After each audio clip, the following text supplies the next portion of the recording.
I'm gonna ask Kelly if you could take a roll call.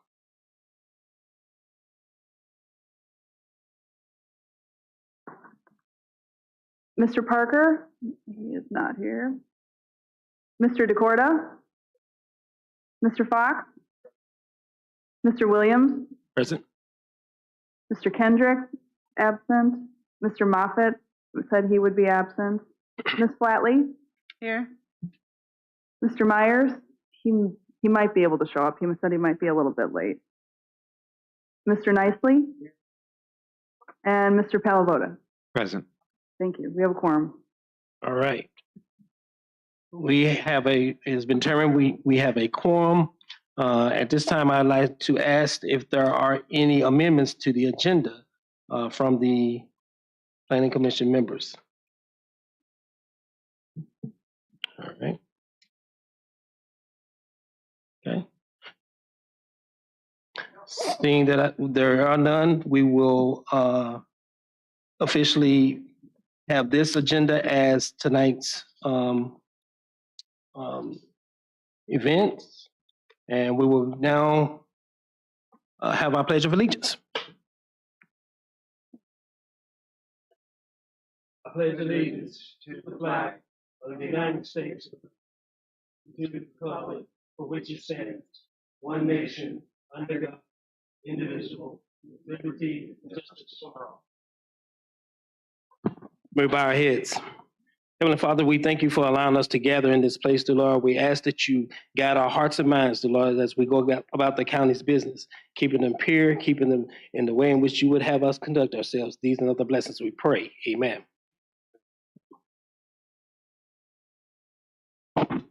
Okay. All right, next on the agenda are the approval of the minutes. I ask that each members take a moment to look through those.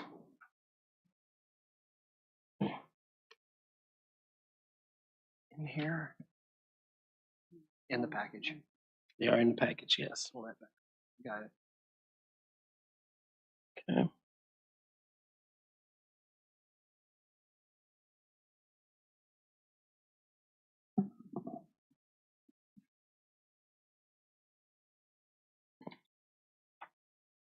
Make a motion that we approve the minutes for Tuesday, January 14th for the King George County Planning Commission.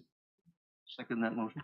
All right, a motion has been made and seconded. All in favor of accepting the minutes, say aye. Raise the hands.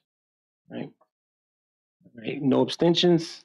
By a majority or by a unanimous vote, the minutes have been approved.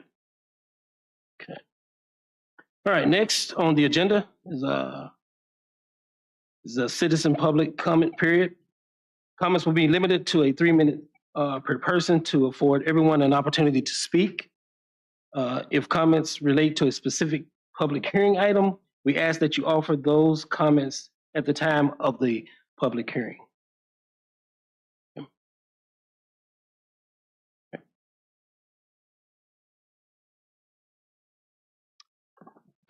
Good evening, Mr. Chairman, members of the Planning Commission. My name is Hobie Mitchell. I'm the managing member of Green Energy Ventures, the developer proposed for the King George Tech Center. I'm here tonight to request a process change that you recently implemented, and that is how you schedule public hearings.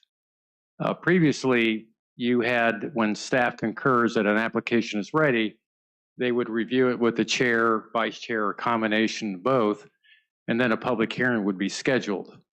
Now your process is the Planning Commission acts on whether an application moves forward to a public hearing process. You only meet once a month, and it really is cumbersome on those who are trying to go through the process. We've actually been in this process since September of 2022, so it's been 2.5 years.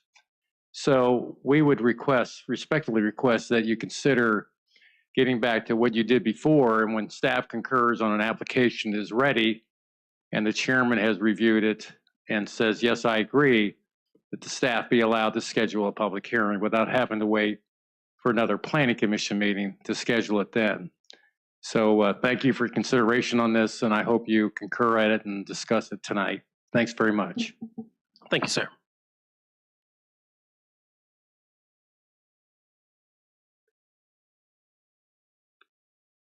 Good evening, Mr. Chairman and members of the Planning Commission. I'm Clark Lemming, and as you know, I represent Green Energy Ventures. And I just want to add a couple of things to what Mr. Mitchell shared with you. I've had the pleasure of appearing before this commission a number of times historically and recently, as well as about a dozen other commissions throughout the county. And the proposal, the idea of scheduling public hearings between the chairman and the staff and not having formal votes on it, I think is the customary practice.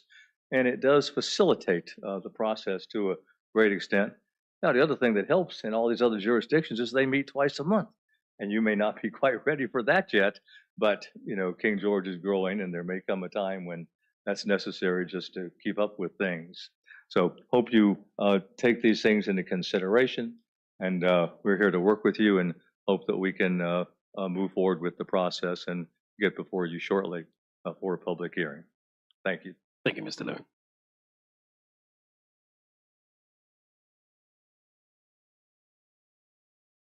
Are there any others for public hearings this time?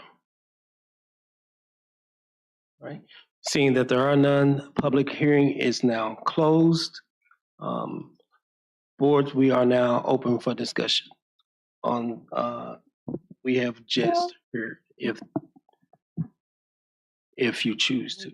Yeah, I was going to say, I don't find the requests unreasonable. I think maybe there was a sort of inadvertent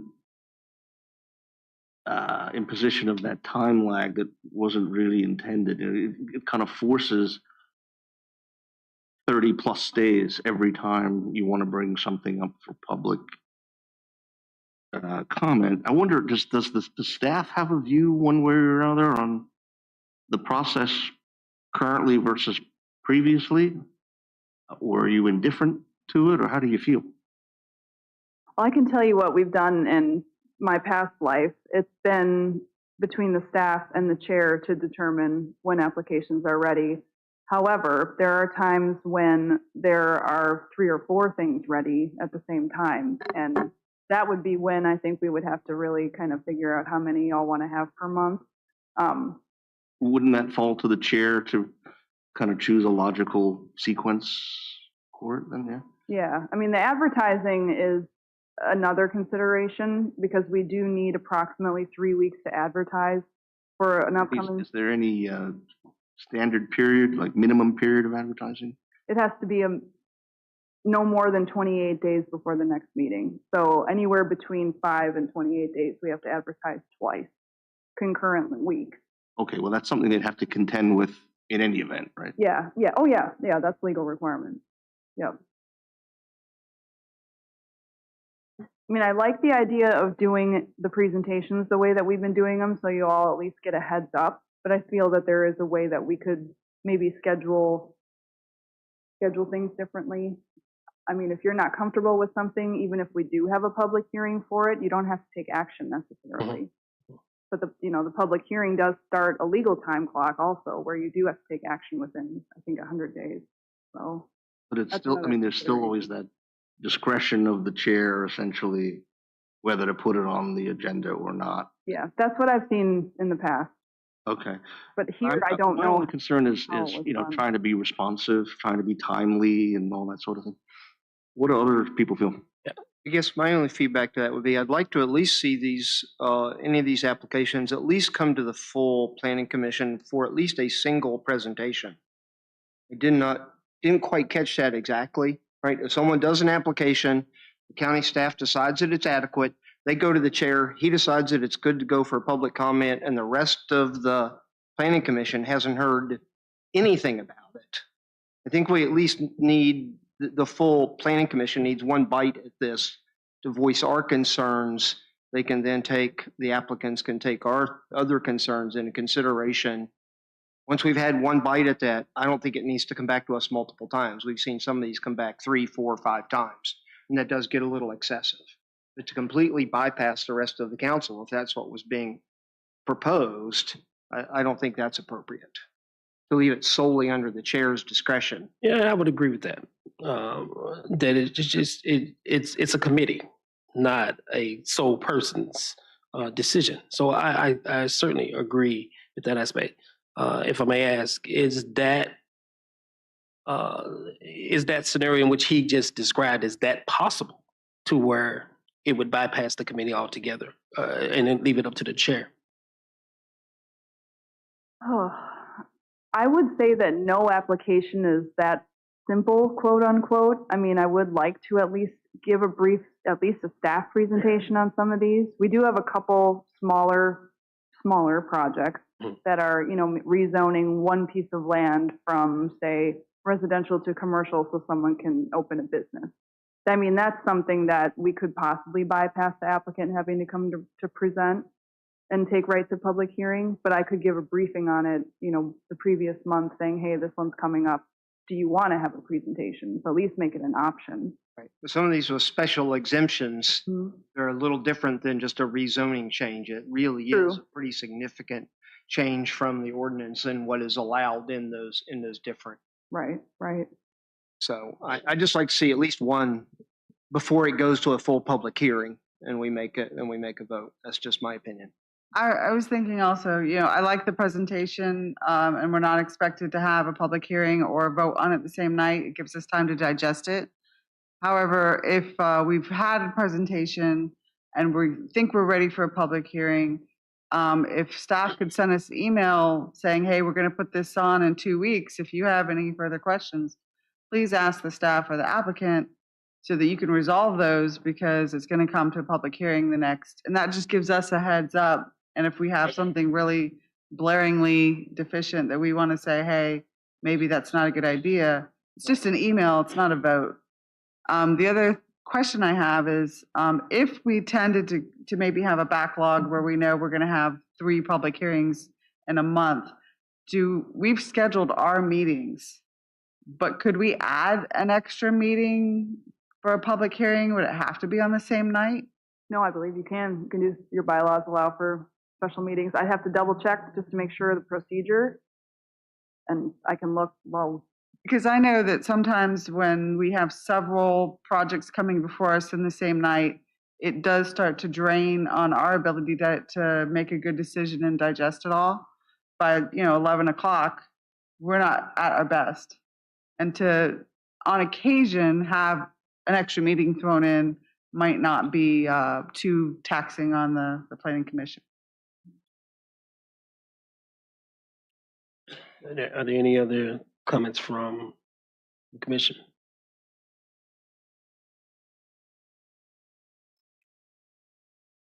All right.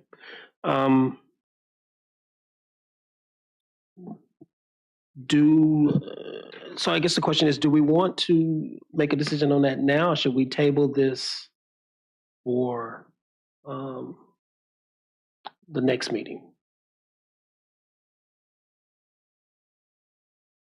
Turn your mic on. I would say have the chair and the staff coordinate on a public policy recommendation, bring it back, go there, whatever. I can see it both. Having 3, 4 topics may discourage public input simply because if you're late in the queue and you've got to sit through it till 11. On the other hand, as Denise says, to come into something blind.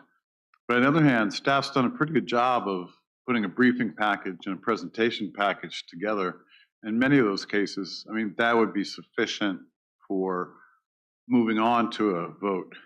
Conversely, I don't see a likely occasion where we would not vote, we would not overrule staff and say, we declined to have a public meeting without a vote, without advancing that. If the staff says a application is complete, it's really our duty to consider it. I mean, why we need to vote to have a hearing or not?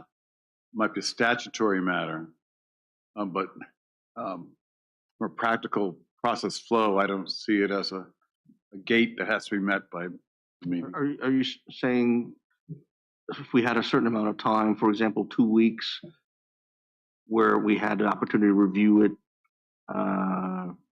that would be an acceptable way of having staff and the chair and vice chair put it on the agenda That's if we had provided. In many, if not most cases, Review. but that's something I believe could resolve between the chair and staff Yeah, and say, I agree with, especially if there's sensitivities, community sensitivities to particular land uses that are expected to be controversial, that we may get questions from our, I mean, the recommendation might be that we do need to have a preliminary discussion depending upon the sensitivity or complexity of the matter, right? correct. Yeah. Some things can sail through a bit easier than others, right? But I don't feel like we need to vote every time a public hearing is presented to us to have it or not have it. I feel comfortable with the chair and the staff figuring that out. As long as we know that it's coming and maybe, you know, with the packet a couple weeks at a time and knowing that it's coming, being able to ask any questions and resolve any issues. Okay. All right, Answer your question too from earlier, Mr. Chair. You can have special meetings. very well. Majority vote. Yeah. Would we motion the staff to make a proposed change to our rules and we can just vote on it? I think, yeah, if you want to make a motion and it's seconded, we can vote on it. Okay, well, I'll motion we ask the staff for a recommendation to change our rules accordingly, and then we can vote on it. I would just request that we as a body have at least, 2 weeks to review something that is intended for coming to public hearing without having had a full planning commission review beforehand. But it's in the discretion of the chair and the vice chair and staff as to whether something is of a complex enough nature that it really does require a full planning commission. Let some discretion be exercised. That's all. Yeah. So I'll amend my motion that we ask the staff for a recommendation that takes into account our concerns, and then we can vote on it on the next meeting. And then we'll email Kelly or what we would like to see in that rule change. Is it in our rules that we have to vote to have it? No, so I don't think there's a rule change required. I think it was just informal procedure. Oh, okay. Yeah. Okay. All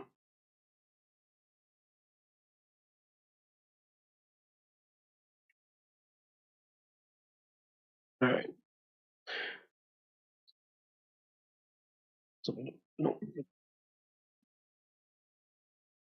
then I think first let me close the discussion part of our discussion here.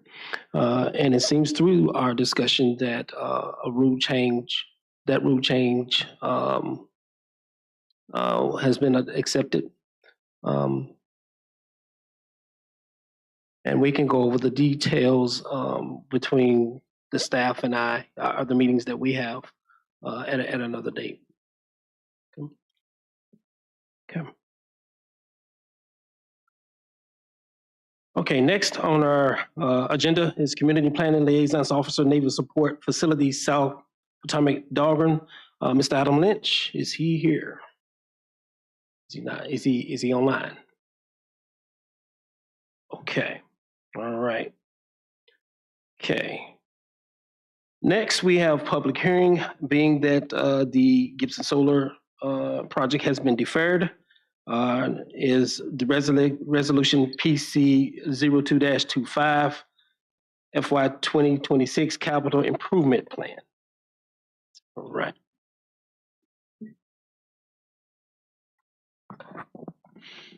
Thank you, Mr. Chairman, members of the commission. Matt Smolnik, your county administrator. So tonight is, if you recall, last month, it was the presentation on the CIP. For the sake of a public hearing, it will be the same presentation with that we had, just for the benefit of the community, anybody who may be online. So I'm just going to ask Mr. Voigt to go through the slides here. So capital improvement plan, this is for FY 26 through 30. This looks at, this is focusing on this slide, just 25, 26, $13,525,698 in requests in this next fiscal year. Next slide, please. So the first, I'm going to go through this just like I did last month for your all's information. King George Sheriff Office Metal Storage Facility. This is planned for over on the Sheriff's Office. And I know there were some, I believe there's some questions raised by some of the Planning Commission members. You know, some of the pictures here are, you know, showing some snow. It doesn't snow all the time. Very good point. You know, some of this has to do with readiness. I know there was a call that went out earlier this week. There were 2 water rescues, and I did see the sheriff's boat going by one time. I don't know how it's stored down there right now, but in the instance where there's equipment behind other equipment, it may not be the fastest way to get their equipment out for emergency responses. So it's just not for the weather conditions. However, I know their mobile command unit, one side of the side that is facing in the sun, as they drive down the road, the letters peel off because they're all dried. The other side's in decent shape. So it is, you know, we're buying expensive equipment that is out in the weather, the sun, cold, rain, whatever it is. So this is a request by the sheriff to, you know, to protect the equipment that we've used taxpayer money for, and to have a continued state of readiness. And this is the approximate location where it would be, along Citizens Way and Government Center Boulevard. Next slide, please. So project number 2 is the mobile command unit, request by Sheriff Giles. This is just, you know, as incidents occur in this area or nearby, this gives the opportunity for the sheriff and his command staff to be able to leave their building and to have the same facilities, meeting facilities, whatnot, out there in the field. This is a longer, this is an older unit. It's a 32-year-old unit that they're using right now. And it's falling apart. You know, electrical connections aren't working. It's a maintenance issue that they have, and not sure if it is going to work at all when they need it out when an incident does occur. Next slide. And this is just a diagram of what the mobile command unit could look like. Office conference table. You know, just some, again, it's an office away from their office out in the field. Matt, Yes. can I interrupt just for a Absolutely, quick yes. second? Yes, Sorry, sir. I'm not protocols here. I'm not very good at protocols. But can I ask, do we have any idea how many times we actually use that mobile command? I don't know specifically how many times, and I know it's just not for, you know, a tragic accident. You know, I know if there are, you know, incidents or you know, activities, I've seen them set up. Can we get that information from the sheriff's department? How many times have we actually used this? I know it comes out for the fall festival and Sure. and you know, different events to show the people that we're, you know, that the sheriff's got the appropriate equipment, and it's going to look bad if it's in really bad shape. But do we really use it? I know the base has got a command center, Mhm. right next door to us. Do our other counties around us have these command centers? It's a tremendous amount of money, and I'd rather buy another ambulance than buy a command center that we never use. I'm going to ask that that the members hold your comments, hold your questions Sorry. until the end of the presentation, please. Thank you. Thank you, Mr. Chairman. And we'll get back. I'll discuss this with you. So next project for the sheriff's office are the patrol vehicles. Capital improvement, there's a threshold of $50,000. So there are, whenever you buy the police interceptor package and you put all the equipment on, they exceed that. That's why they are in the replacement for the capital improvement plan. Right now, he's requesting 5 replacement patrol vehicles, replacement transport, and 2 new patrol cars. Now, there's the caveat, and you see that there are part of the operating budget that I'm working on right now. There are 2 additional positions requested by Sheriff Giles. If those 2 positions don't get funded, those 2 new patrol cars would not be needed. So I just want to make that caveat, and I'm sure you picked up on that when you reviewed it. Next project is the replacement of communication consoles inside communications office. Next slide, please. So these are 13 years old, really starting to fail, and then I think the next picture shows the cramped space of, you know, being able to have a fully staffed E911 center along with a supervisor in the particular room. That's the current setup right now. Sheriff is looking to get rid of the aging equipment and also to better utilize the square footage that he has there. This is what it would look like with this proposal. Just one more picture. And next slide, I believe, is the last the last project, replacement of mobile data terminals. Next slide, I think there are 36 mobile data terminals that are no longer supported with warranties. So there's no way to update them. So Sheriff is requesting that these mobile units in the vehicles that are out on the streets and on the scenes, we'll have a warranty and really be subject to the latest and greatest information and upgrades that the deputies and other CO staff would need in the Sheriff's office. So this was just a summary. Sheriff Giles created a nice presentation with a picture, so I wanted to include it in my presentation. But this is, so the way you look at this, and you'll see it for the other projects, the projects 1 through 5, project titles, a priority. That was, this is staff's priority and description, and then the cost for 25-26. So for instance, the mobile command unit, there's a dash, there is no money requested in this next fiscal year for that particular project. And so that's a description of what you'll see for each of these departments. Next slide, please. Fire rescue emergency services, ambulance replacement this upcoming year. Chief Moody likes to have these on a replacement schedule. So, the lead time for anything from an ambulance to a tanker to a ladder truck, I think an ambulance is maybe 2 years out. I think a ladder truck, you're looking 3.5 to 4 years out.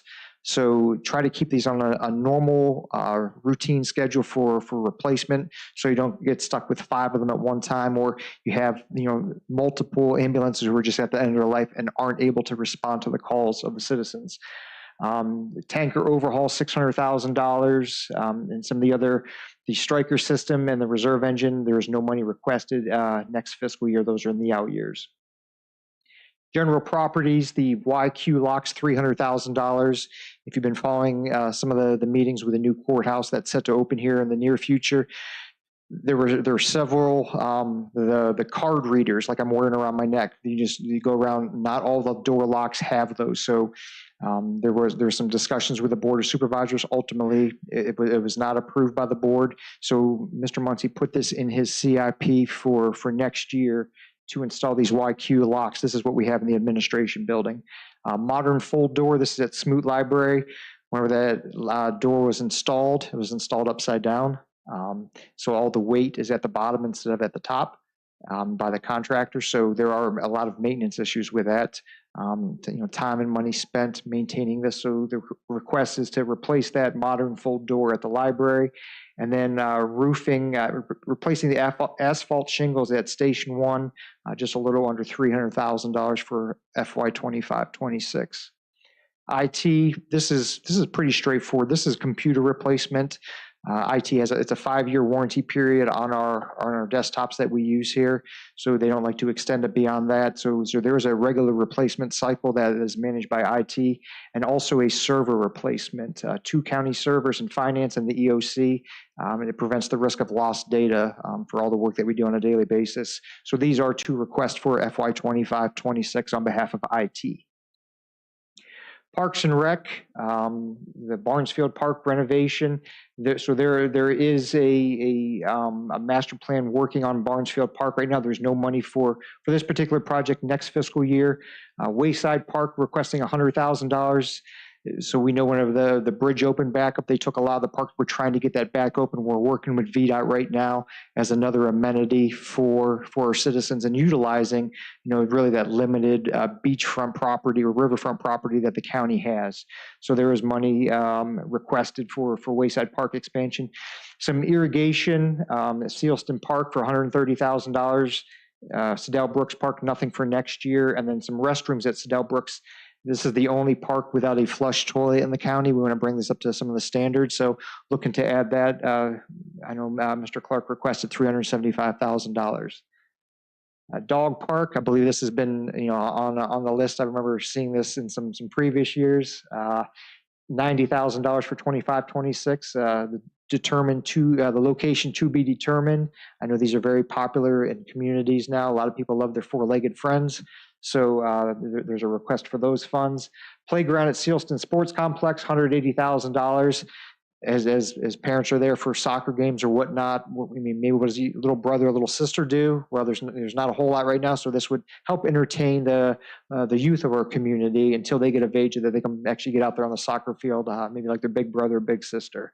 And then Citizen Center renovations, I believe it's been quite some time. I believe there was a fire there. I don't know the exact year, but really looking to upgrade it. There's limited security systems there, ADA ramps, just the condition of that facility. It's shown some wear and tear. And I know that is a heavily used building for specific programs for youth and adults, and people can rent that out. So $95,000 requested for the Citizen Center renovations. The other three, playground replacement, Sedell Park parking lot repavement, and then a parks building. Nothing in this 25-26 is being requested by PNR. And then we go to Sealston Sports Complex Field and Parking Lighting, nothing for this year. Multimodal pathways, trailways implementation.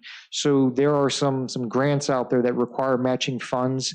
We actually met with VDOT probably about 7 days ago.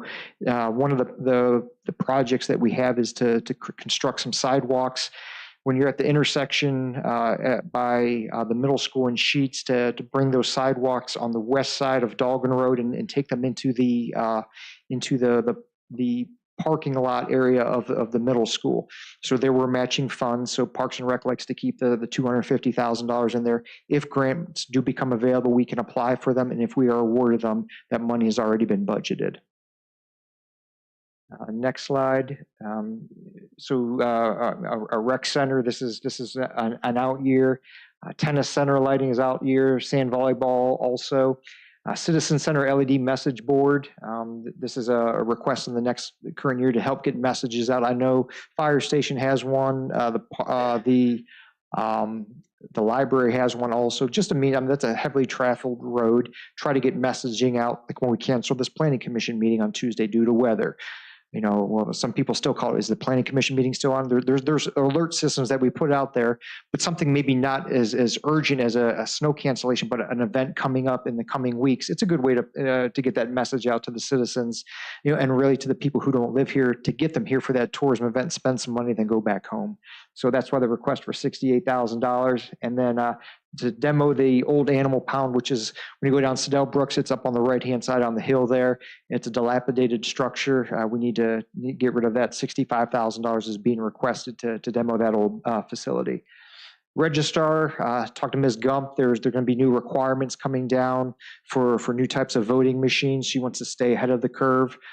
So a little under $87,000 for new voting machines with 8 touch writers to meet ADA and EAC standards. This is the only request from the registrar. So solid waste and recycling, Mr. Newchuk requested a new roll-off truck. So as we transport from our convenience centers to the landfill, even up the hill or from the Perkins up there, we have an aging truck right now. I know we just put some brakes on that truck, and it's not in the best shape. And we as a county want to make sure that we have equipment that's going to run and be a safe vehicle on the road. So he has requested this in this upcoming year for a roll-off truck and for some additional 30-yard open-top roll-off boxes at the convenience centers, $24,000 and some change. So the schools have quite a long list, as you saw. I'm just going to go through them for the public here. And so all 4 of these projects are requesting funds in the next 25-26 cycle of CIP. $120,000 of the SBO is a school board office for roof replacement, $1 million for single pane 1960s windows. There's a fire alarm, $125,000. Replace the sewer pump of the school board office, $150,000. You can see the dates on these. 50s, 60s, and 1987. So that is an old structure. And I know some of the questions come up, do we continue to put more money into an old structure, or do we go ahead and build a newer facility? So next slide, school board storage facility, $1.5 million. This is a discussion that we are having here at the county right now.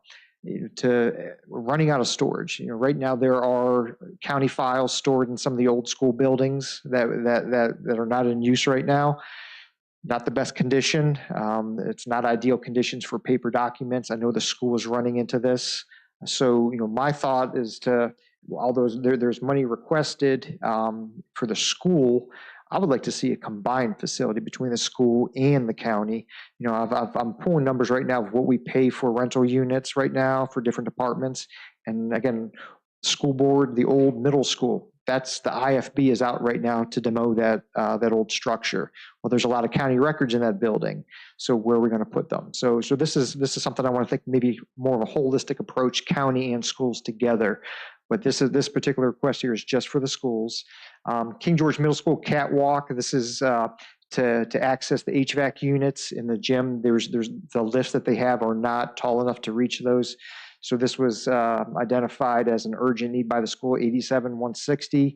VOTEC feasibility study. This is an interesting topic. We had right before this meeting, I had an EDA board meeting, and we talked a little bit about this. We had a presentation by Ms. Terry Rinko. This was the old VOTEC building between the high school and the middle school. And if you can recall from the last Board of Supervisors meeting, the board actually put $200,000. They said, we don't need to study it. We know, what we want there. Let's just put the money and work on this to get our trades, build up our trades programs. Now, we are fortunate here in King George to have, some shop classes, welding, sheet metal, horticulture, actually in the school during the workday. But there are a lot of other trades out there that we would like to expand. So, reutilizing that building to get a trained workforce, get these young men and women out there after high school, electricians, HVACs, diesel engine mechanics.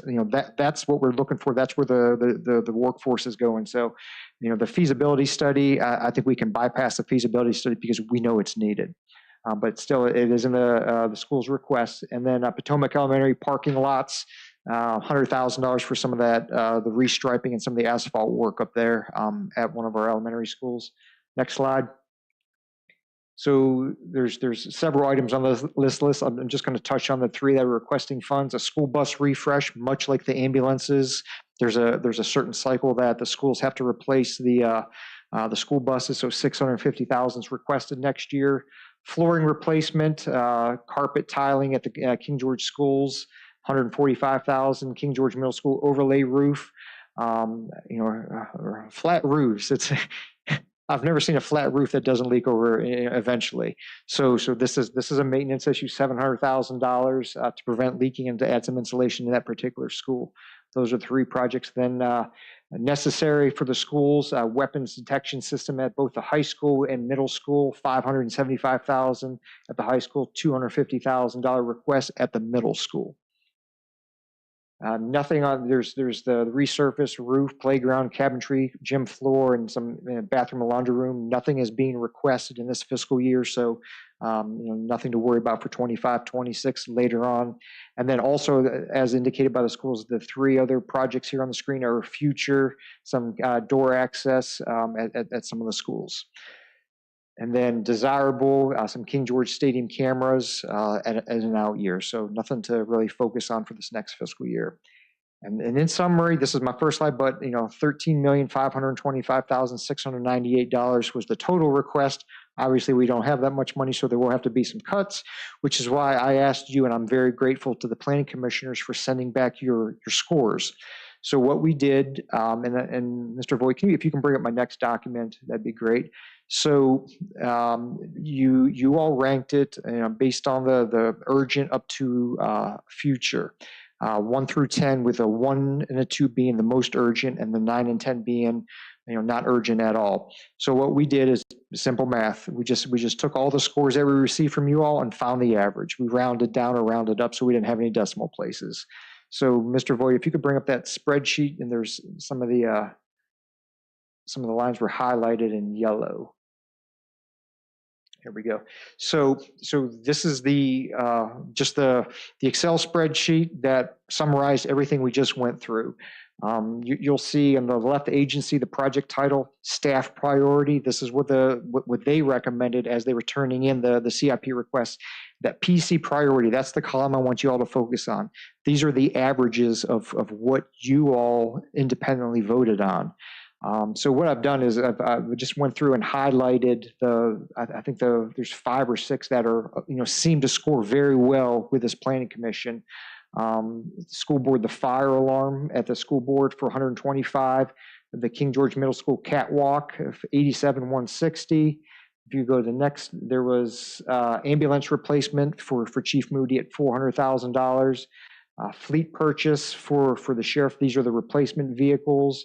And then $200,000 for the communication consoles. And I think there's a couple more. Computer replacement, the server and the computer replacement. So this is my first time doing the CIP. I appreciate your all's response and attention to this. What we do here is take public comment, open the public hearing. You've seen the rankings that you all did. If there are any adjustments that you would need to be made, if there's any comments solicited, from the public, maybe adjust your rankings. And the goal would be to pass on to the Board of Supervisors a ranking sheet, be it as it's presented tonight with the official averages, or we can amend it and send it to the board that way. That's all I have, Mr. Chairman. I'll be happy to answer any questions at this time, or if you want to do it after the public hearing, whatever you choose. Okay. I think we will do it after, we'll have our questioning after the public hearing. The floor is now open for public hearing. Keep in mind that you are limited to 3 minutes with your comments. Good evening, Mr. Chair, members of the Planning Commission. My name is Hobie Mitchell, Managing Partner for Green Energy Ventures. I'm going through the CIP, and one thing that stands out on it is one of our proffers, which is for the fire and rescue truck, which is for 2026. And one of our proffers currently has covering $2 million of that cost of that. And we can talk to staff about some other things that maybe could help on that regard. But we have to go through a public process. And so there's other things that we're doing on an annual basis for build out $140,000 a year that can be used by public safety services for things like other items that are on their to-do list. But I really want you to reconsider the decision about how you defer that discussion about public hearing. I think you need to trust your staff and your chair. We've already had 2 presentations, and I think you're right. I think one presentation gets you up to speed, and I think you should go with that process. And even 2 weeks, but I don't see why you need to defer it another meeting and push it out another month, because there's advertising dates that have to be met. And we want to move this process forward into a public process. Doesn't mean it's approved, but it means it accelerates, at least for us, by 1 month, maybe 2 months, because of the lack of time to get things to the public process. So, but I just wanted to say, one of the 3rd largest item on the thing is the fire ladder truck. You got your community center, you got a fire rescue building, and a ladder truck, and we're already taking care of pretty much the ladder truck and some other things. So I want you to reconsider that. That helps for 2026 by $2 million right now. And so that's what we try to do in this process. And I appreciate you rethinking that, and maybe can move that thing forward, trusting your staff and trusting your chair. And we've already done it twice with you guys. I don't think you want to see us anymore until we're ready for the public hearing. So thank you for your time again. Thank you, sir. Thank you. Are there any others for public hearing at this time? Okay. Seeing that there are none, public hearing is now closed. The floor is now open for discussion. You have the floor. So, Matt, do you have a general idea of how much money we think is going to be able to be put to the CIP plan? We had a total of 13 million. We said, yeah, we got to take some, we don't have that much. I'm just trying to debate here, right? How much that we need to lobby and discuss and really quibble about. If it's below a 7 or an 8, it doesn't matter. If it's below a 2, it doesn't matter, because, right, there's some of these that there's some big differences between what I rated and what the board overall rated. And I don't know whether to bother to debate them, to try to adjust the scores, or it's not worth the effort because we're not going to get that deep in the list anyway. No, I'm just wasting time. Very, very good question. And I'm just adding up, and I did this earlier. Can you scroll down, Mr. Voigt, to your 400,000? And next, what we got? 720,000. I want to give you an idea of what were the top priorities for the planning commission, and then 105.3. So based on the highlighted, I'm looking at 1 million, $1.5 million, based on those yellow highlighted areas. I think last year, I want to say it was which is maybe a little over 3 million. When I presented this to the Board of Supervisors, because it was before you guys, and it was some time before it got to the board, so it was under my tenure. The board actually added a few different projects. So we had presented 2.8 million. They added a couple extra projects, I believe, for the schools. So it took it up over that 3 million. So, I don't know what that magic number is. If I had a target, I'd probably shoot for maybe that 3 million. And so you're halfway home with these. With the highlighted ones. Again, I'm not speaking on behalf of the Board of Supervisors. Please don't take that. But there are some other projects in here that that I've just listening through the public hearing process or the public process. I'm sorry, and then meeting with some of the department heads. Maybe I've identified as a county administrator. I think these are going to be kind of a priority in my mind. So there are others that I would add to this list. And I think after I went through those additions, I came up to $2.9 million. So that's if I were to give the Planning Commission maybe a goal, maybe shoot it along those lines, or we can just go ahead and you keep your rankings. Just keep your rankings, and let the board decide. I mean, I don't think picking a dollar amount, it's not going to change your rankings. That's data that we've already gotten analyzed. And one is the school board windows replacement. I see that on average that was significantly higher rated than I put that. As Mr. Smolnick commented, that's a very old building. I hate to see us spend $1 million. We could spend, they talked about efficiencies and stuff. We could spend $50,000 a year in utility bills and still be quite a while to get a return on investment for $1 million to replace windows in a 1960s building. So I think that was very low on my list. The only other one was the storage facility, and Matt has already commented on that he's taking an overall county approach to that, which I fully support, and we can come up with a cumulative price that's, in this ballpark for an overall building or even more. My only other one that I would comment, and I will, in full disclosure, say that I am also with the Parks and Rec. I really think we need to bump up and at least put on the books this multimodal pathways. That is a matching funds. It's really not it's really not something that we have an expenditure for right now, but I know we have missed some grant money in the past because we did not have any money to match the grants that we got available. And if we continue to just say, well, we don't have anything, we're just not going to fund that, we will never get grant money for some of these projects that we could really improve the county. So those are my three that I wanted to comment on. Thank you, sir. Mr. DeCarlo, I think you had something to say. You have the floor. Yeah, I'd like to raise, this is a Parks and Rec spending. I know some of these activities in Parks and Rec are revenue generating, especially Sealston and renting out the facilities for events, regional events, which are revenue generators for the county. I'd like to make sure we aren't missing revenue opportunities. So like any program that we run through our department runs through our activity fund, and that they are self-sufficient. So a basketball league, before and after school care, summer camps, those kind of things. 3 years ago, we started renting the fields to travel sports teams because previously we did not. And while the mower and the staff are paid out of the general fund and our pockets out of property taxes, the bases and the netting is not. That all comes out of our activity fund. So we needed to start generating some revenue to pay for those replacements, soccer goal pieces. If we need nets and those kind of things, we did bring in a load of soccer goals at once that we ran through the CIP a couple years ago.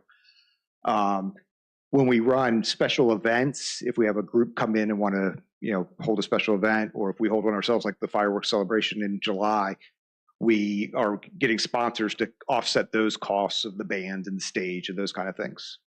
Does that answer everything you?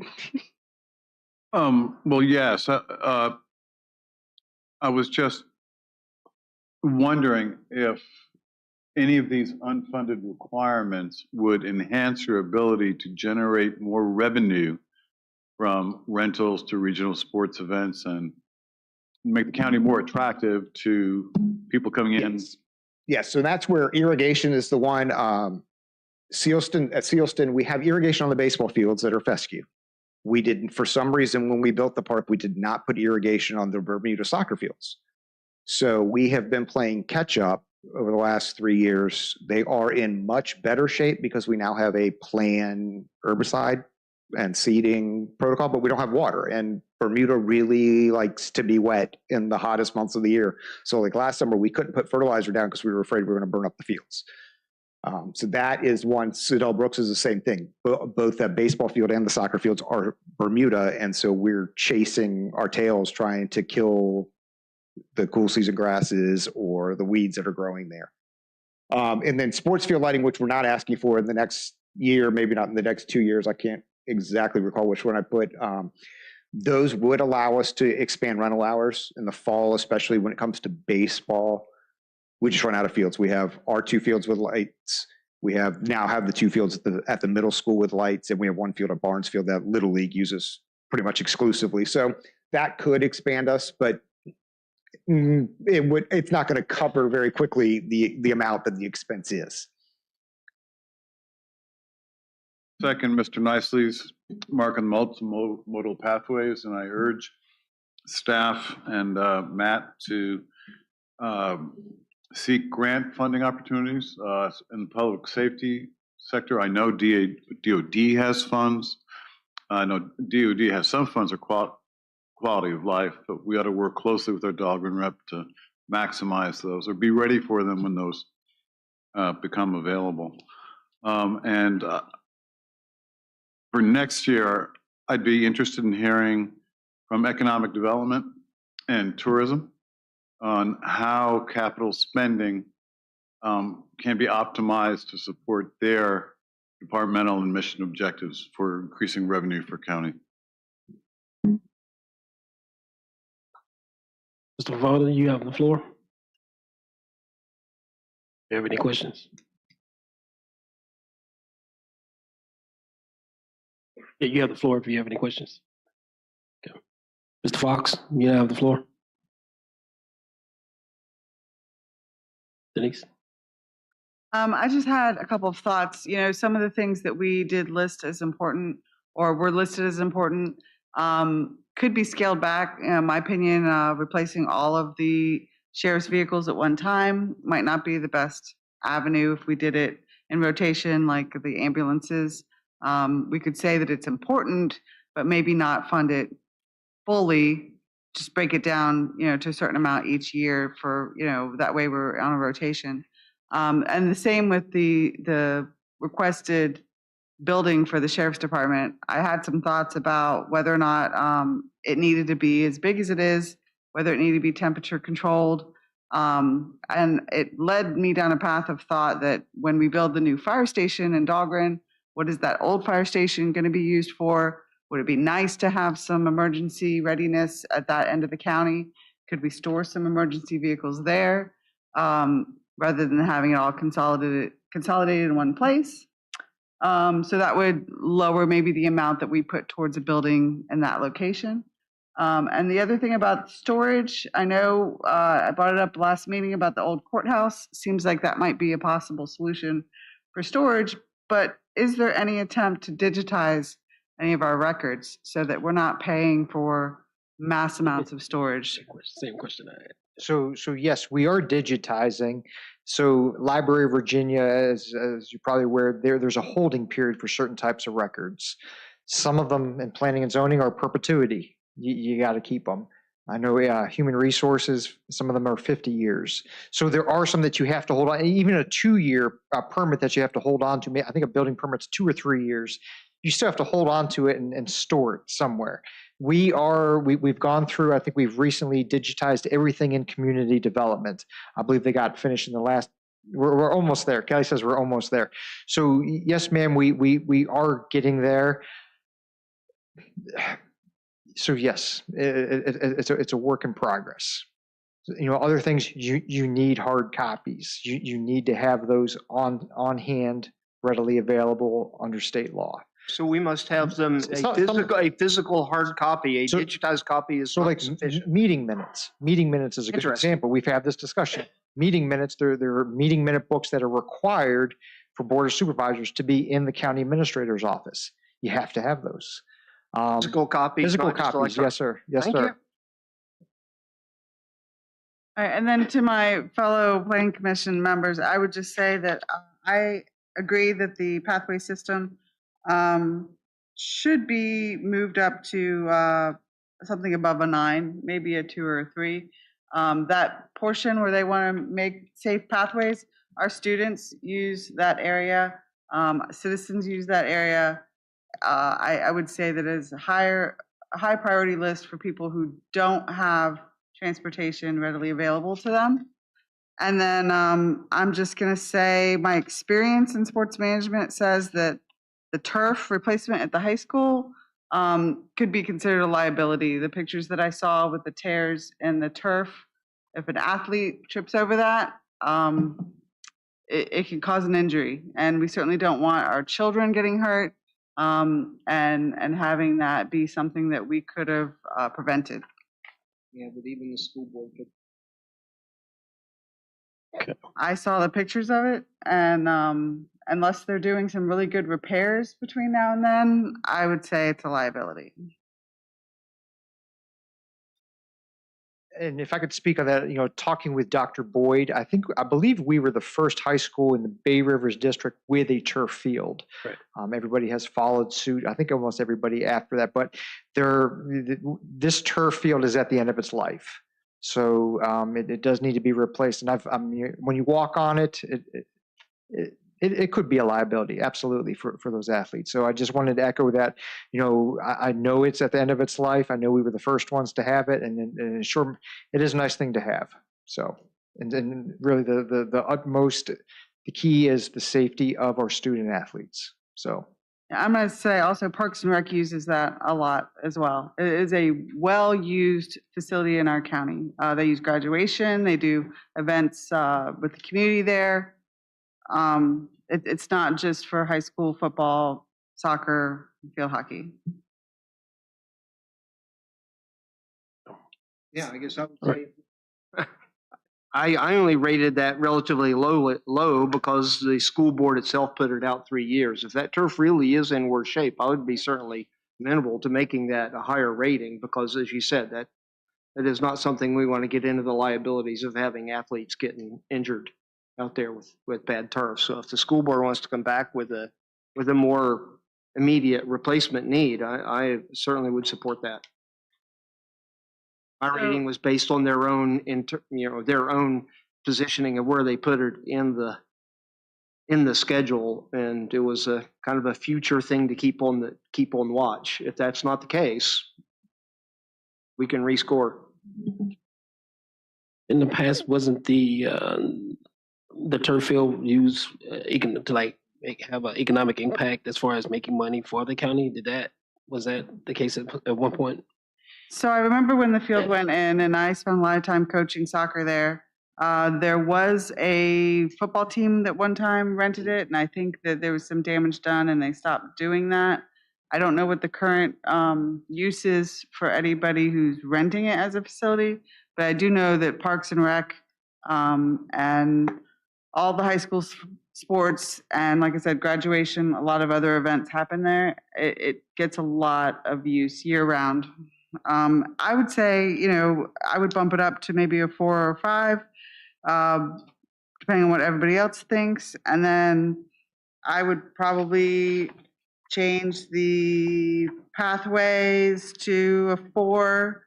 And if anybody wants to discuss whether or not those are good ideas or anything else that maybe needs to be changed, and then we can get this approved.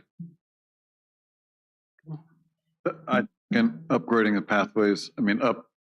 So I need priority, and the same with the football. So I need a motion to be. Yeah, I'll make a motion to up the turf, our overall assessment for the turf replacement to a 4, and upping the Parks and Rec multimodal pathways up to a 4. I believe that was what Denise had suggested, and I concur with that. Any other changes we'd want to make? I certainly would reduce the window replacement to a 7 or 8. That's just my personal opinion. I think that's having that as a 5. That's just chasing money after bad, personally. We have it currently on an average of 5, but that may be low enough that it doesn't matter. We're going to run out of money before we get to 5s anyway. I was just going to say, I was adding these numbers up in my head. Anything below a 3 is moot. So, sounds like I've had somewhat of a motion. If I can get a motion, So let's start with the motion to move the 2 that Denise put up to a 4, make those a 4, and then we can move on for a second motion if we have other changes. So that one was seconded. So motion's been made and seconded. All in favor, raise the hand. Say aye. All right. That motion is passed unanimously. Okay. Are there any others? I'm sure I didn't rank that, anything with the school board building very high because it is an old building. I don't understand. I think we're just at the point where we don't know what we're gonna do, and therefore we keep moving on the same path. I don't have an answer for what we do if we didn't continue to keep this building sound.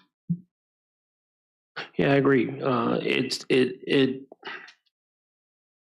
It doesn't seem like a sound financial investment if you don't know the future. And if you do make those investments, that means to me you've put yourself on the hook for even further down the road. So I concur with that statement. All right. So with that said, do we have a motion to rank that lower?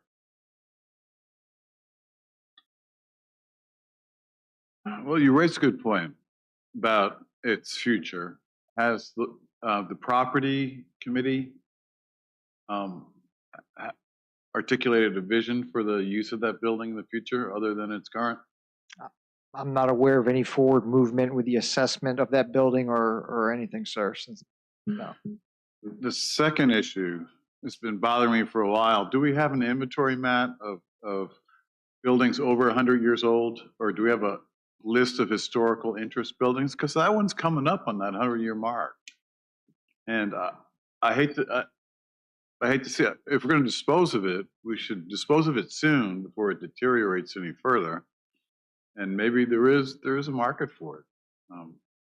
Maybe is there space the school board can relocate to, or I mean, are we using our properties the best we can for the county's needs? No.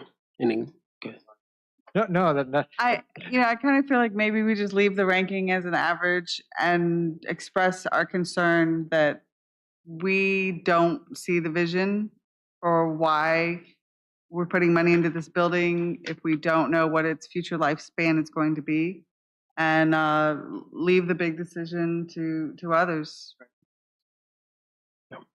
All right. With that being said, are there any other motions or any other discussion at this time? Yeah. Okay. Crazy idea, real quick. Can we put in a unfunded requirement for a boat ramp? Clarify. Eastern end of the county. Just have it live there. So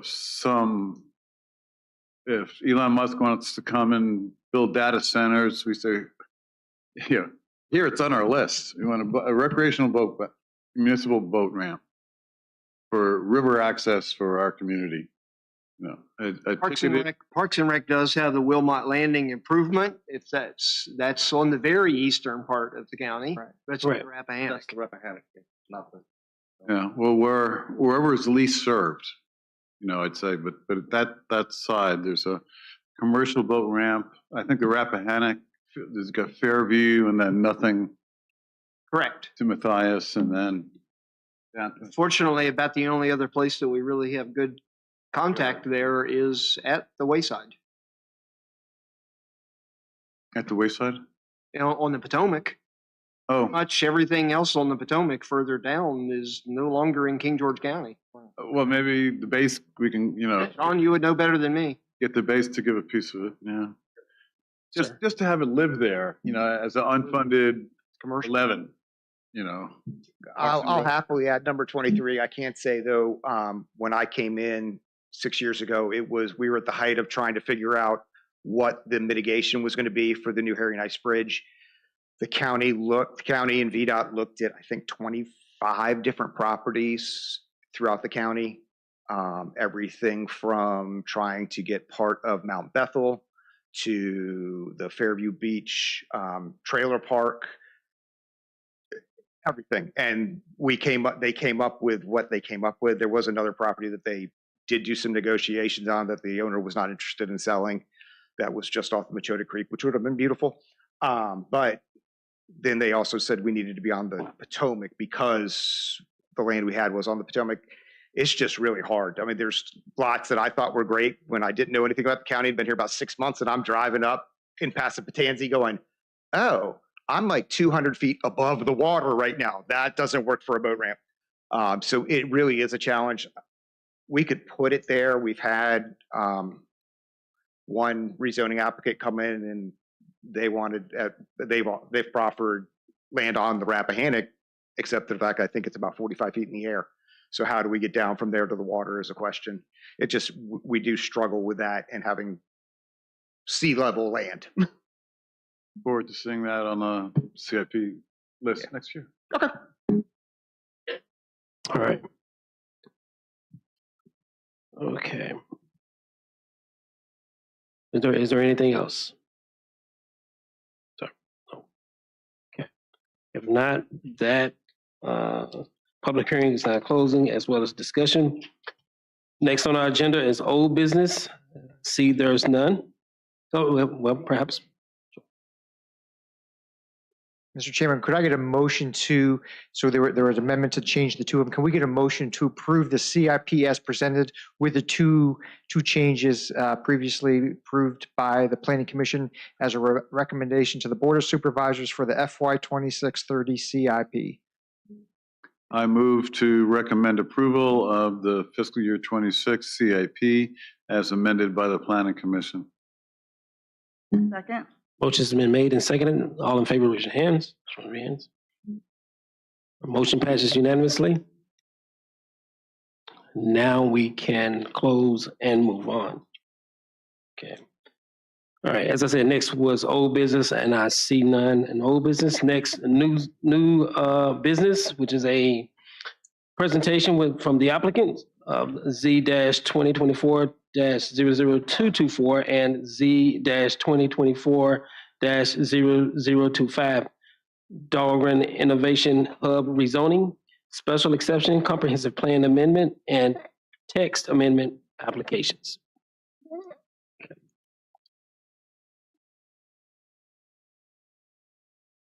Hello, good evening. My name is Ann Neal Cosby, and I'm Land Use Counsel for the Dahlgren West project. Nick Over is the primary lead on the development team, and when this presentation was scheduled for 2 days ago, Nick was rearing to go, and now Nick is he's not here, he's on screen, and so we're going to do our best between Nick, who's the rearing to go developer, and his lawyer to try to walk through this presentation for you and explain the project and the application and answer questions. And so I'm gonna let Nick introduce himself and start the presentation. Thank you, Ann. Can everyone hear me? Turn volume up. There? Do I can speak louder? believe that he was going to, I want to say thanks to Jeff for helping get this organized for me and setting me up. I don't We cannot hear. myself there yet. It's hard to hear you, Nick. You guys can hear me, but you can't see me? Okay. We can see you, but we can't hear you very well. Oh, you can't hear me very well? Correct. Is this better? Is this better, No. everybody?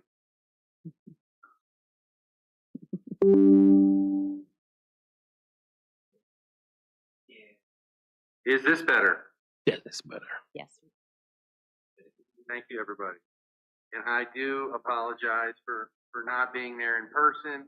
Spent a lot of time down in King George with our team and. No, we can't hear you We again. still can't hear him. Yeah. Are you hearing me? Barely. No. Okay, well, I can. Try one more thing. Is this better?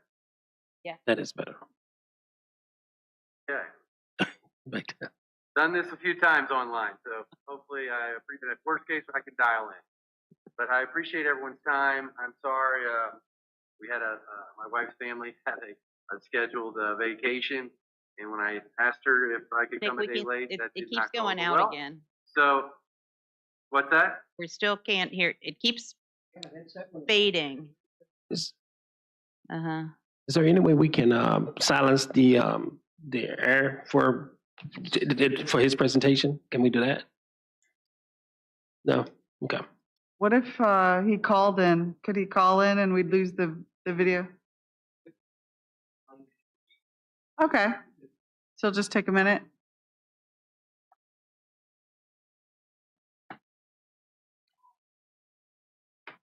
It's okay.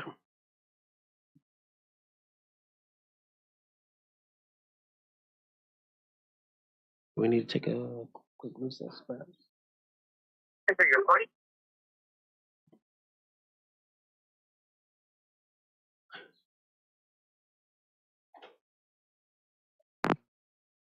All right. I'm going to, Hello, can you guys hear me? there we go. Okay. Is that better? Perfect. Yes. Okay, I just dialed in on my phone, so I'm sorry if you're looking at me on the phone. And all right, so let's go ahead and get this started. Thank you, Nick Over, principal with Oasis Digital Properties. We are working hand in hand with the VZ family. I believe Ted and Warren are there today in the audience. I appreciate them for coming along and everything they've done to help us get to this point. Let's go to the next slide, please. All right, I'd just like to start really quickly. I think it's important to talk about the team and the bench that we have here that's been working on this project. We started working with the VZ family in late 2024 on this opportunity, doing our due diligence. We have Grove Slade on the traffic side. Adventure Advocacy helps us with our community outreach. Phoenix has done our noise studies. Gordon Engineering is our civil. Potomac Development Group is our construction team, and Cavalry Real Estate Advisors does all of our tax work as well as fiscal analysis, and then GTA has done all of our on-site testing with regards to wetlands and soils and everything environmental. So a lot of work has been done to date, and I just like to recognize the team, and I think there's some people in the audience as well, you know, Kelly and Kenny, Matt Smolnick. I think and we even have a representative, Kyle from the Northern Neck, who has been a great partner with us as we've been working on this project. All right, next slide, please.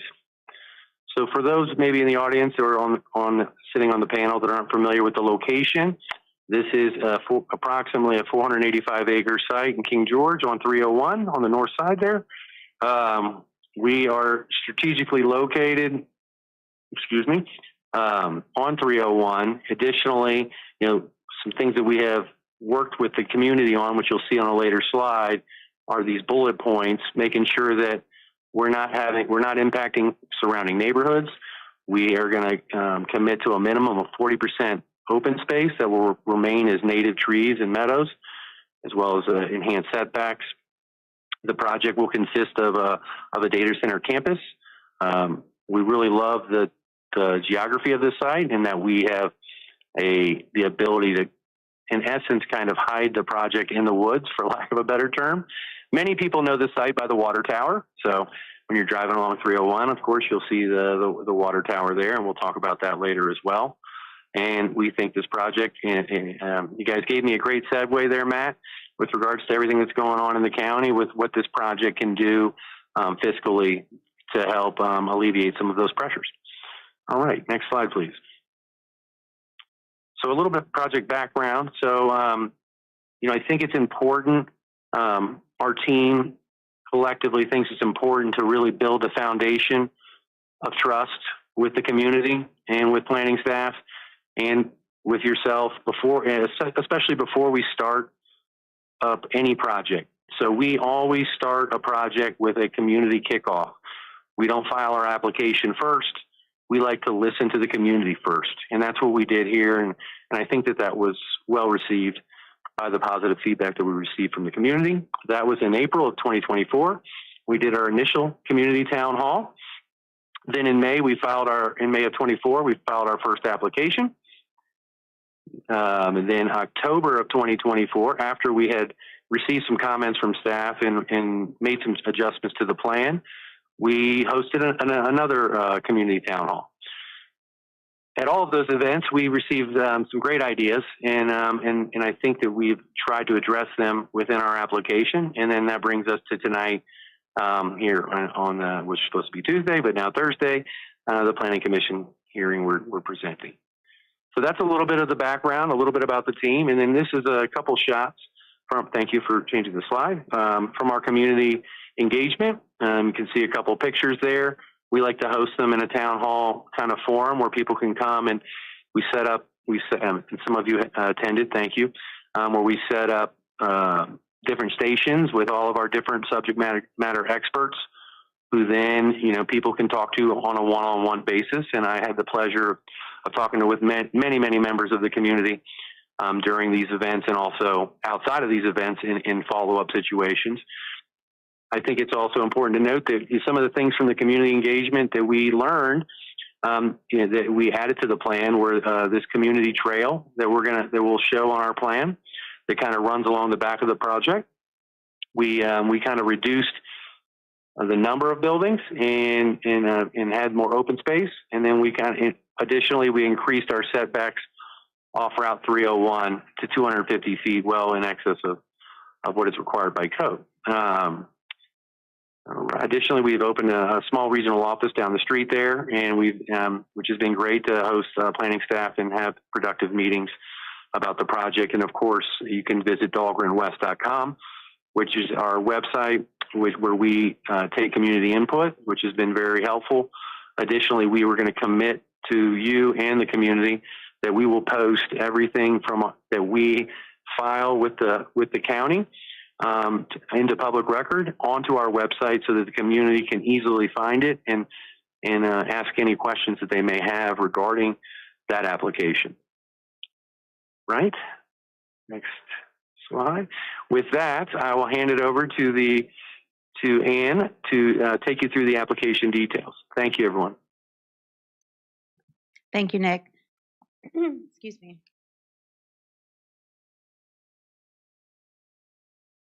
So if we can go to the next slide, and Nick was going to present some of this, and so as I said, I was going to do much of the legal. So, but I'll do my very best to describe the different elements of this project. And to start with, here is a image of the parcels. There's actually 4 parcels that are a part of this application, and you can see the location of them, but also they have various zoning on them. So that ranges. There's some parcels that are already zoned industrial. Some are zoned A2, the largest one, and then other parcels have mixed zoning, C2, R1, et cetera. And so the first sort of prong of this application is to rezone all of the parcels to industrial so that they all can be controlled by comprehensive proffers so that the development and all of the conditions apply to all of the properties equally. So that's that's essentially the land that's at issue in this application. So the next slide. So here is the current development plan. And I say current development plan because, as Nick has indicated, there have been many iterations of this plan, that have changed over time since we first had those community meetings. And they have changed as a result of community comments. And as Nick indicated, fewer buildings, moving the buildings internally to the site, open space preservation along Machota Creek, the pathway that we're proffering. And so we have tried to be responsive to the community. We've gotten great comments from staff. And again, I would love to say thank you to Kelly and Kenny and Matt as well. And to Angela Farugi too. She's not here, but staff's been great to work with. So they've given us good comments. And so we've tried to be responsive to those comments as well. And then ultimately, looking at the environmental features of this property, it sort of sets out, some of the, where the buildings can go and how the site can be designed. And so with all of that in mind, this is our current development plan that we're bringing forward. It is a concept plan. I mean, the actual layout of what, the interior will look like will ultimately depend on, the ultimate user of this campus. But there is a proffer, of course, that the property will be designed in general conformance with this plan. So what you're seeing is pretty much, generally what will be there. We want to make sure that everybody is comfortable with, the design. Might the buildings shift? May there, slightly different internal road arrangement, and there's still final engineering. So, but this is the plan we're bringing forward. As you can see, some of the criteria, there's the 250-foot perimeter setback that Nick mentioned. Within that, there's a 100-foot landscape buffer, and the proffers include specific landscape designs. So those will be conditions of development. The data center buildings, again, are internal to the site. There are 2 access points that are shown on 301. We'll get to this. One will need approval from the Planning Commission. So that's one of our asks as part of this application. But we do have the access points. We've worked with VDOT. We have responded to all of VDOT's comments there. There is additionally an extra 500-foot setback. We are seeking a height increase for this data center campus. I think that you're generally aware most data center buildings industry standard is larger than the 50 feet that the ordinance currently provides for, requires. So there would need to be a text amendment. But if that were approved, and the building height were permitted to be increased, we would have the additional 500 feet. So anything that was larger than what's currently allowed would be set back significantly. So again, trying really hard to keep the visibility reduced. The substations closer to 301, because that's where a 230 kV runs, and it would be direct interconnection with that the existing power line that runs along 301. So those are sort of the key features of the plan. And then the next slide talks a little bit more about the open space. We've got 40% open space on this site. No more than 300 acres, I think, will actually be disturbed. We've got, again, the 100%, the 100-foot landscaped buffer, and then the community trail. I think I didn't mention that, but in talking to the community, having some access, to the creek back there, was raised. Could we do something like that? So we are proffering a trail that runs from the entrance, I guess it's the southern entrance of 301, and would have a parking area that's available and public that would be maintained by the applicant, and then the trail with amenities all the way around, open for public use, paid for completely by the applicant. So that's part of the application. The next slide, we've worked on, again, various versions of proffers. And so I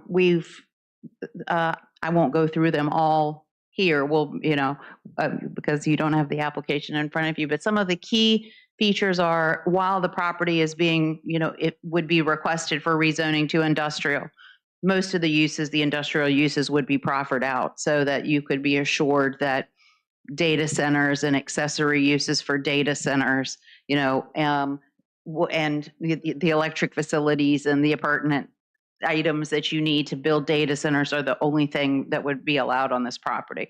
So in the future, somebody couldn't come in with all of this industrial land and do something completely different. So we wanted to make sure that the community was clear, no solar on this site. So that's one of the proffers in there. Again, proffering the minimum of 40% open space, the trail, the setbacks. So all of those would be the conditions of development. We would have covenants established that would control the development standards internally. So that the internal design of the site, would be aesthetically, consistent, pleasing. It would be very high quality. So those would be required, and a property owners association to maintain the common spaces and the public areas. So again, that trail system is going to be maintained. So the county doesn't have to worry about that. That's the property owners association. The ordinance requires a sound study to ensure that the noise ordinance will be, there will be compliance with the current noise ordinance. We've done that study. That study has mitigation measures that were recommended. We've proffered to all of those. So we can't violate the noise ordinance, and we are, we've already studied how to make sure that happens, and that's all proffered. We do have cash contribution proffers, which again, coming right after the CIP, we are proffering $1 million for Parks and Rec, just to be used by the county for anything that Parks and Rec might need. So that would be at the board's discretion. That trail, we believe, is roughly, worth about $500,000. So that's a value for the community. We're proffering $500,000 for workforce development, and for public safety, $3 million. I mean, we've had really good conversations with the fire and rescue, and really understand some of their needs and their concerns. And so, we were trying to be responsive as much as we could to step up and help. Make sure that any concerns are addressed for this site and, for the rest of the county as well. There is a water tower on site that would be conveyed to the county under a water supply agreement that would be negotiated. And we've been in discussions with county leadership and Mr. Rasavi and the county attorney to work through water supply issues to make sure we are not adversely impacting water, and in fact are taking steps to benefit the authority's water supply. And one of those key issues is conveying the water tower inspected, make sure it's and it has been inspected. We have inspection reports, but make sure that that facility is provided to the county. Additional offsite improvements, which would be, again, negotiated with county leadership, Mr. Smolnik and Mr. Stewart and Mr. Rasavi, but under discussion are utility infrastructure, water line upgrades, including connections of courthouse and Dahlgren systems, sewer line upgrades, improvements to the wastewater treatment plant, and the potential for the installation of a reuse pipe so that reuse water might be used for these facilities. I will say that I think King George is very aware of data centers and water usage. I think right now the industry standard is going to air cooled, and certainly we are hoping that water usage would never become an issue.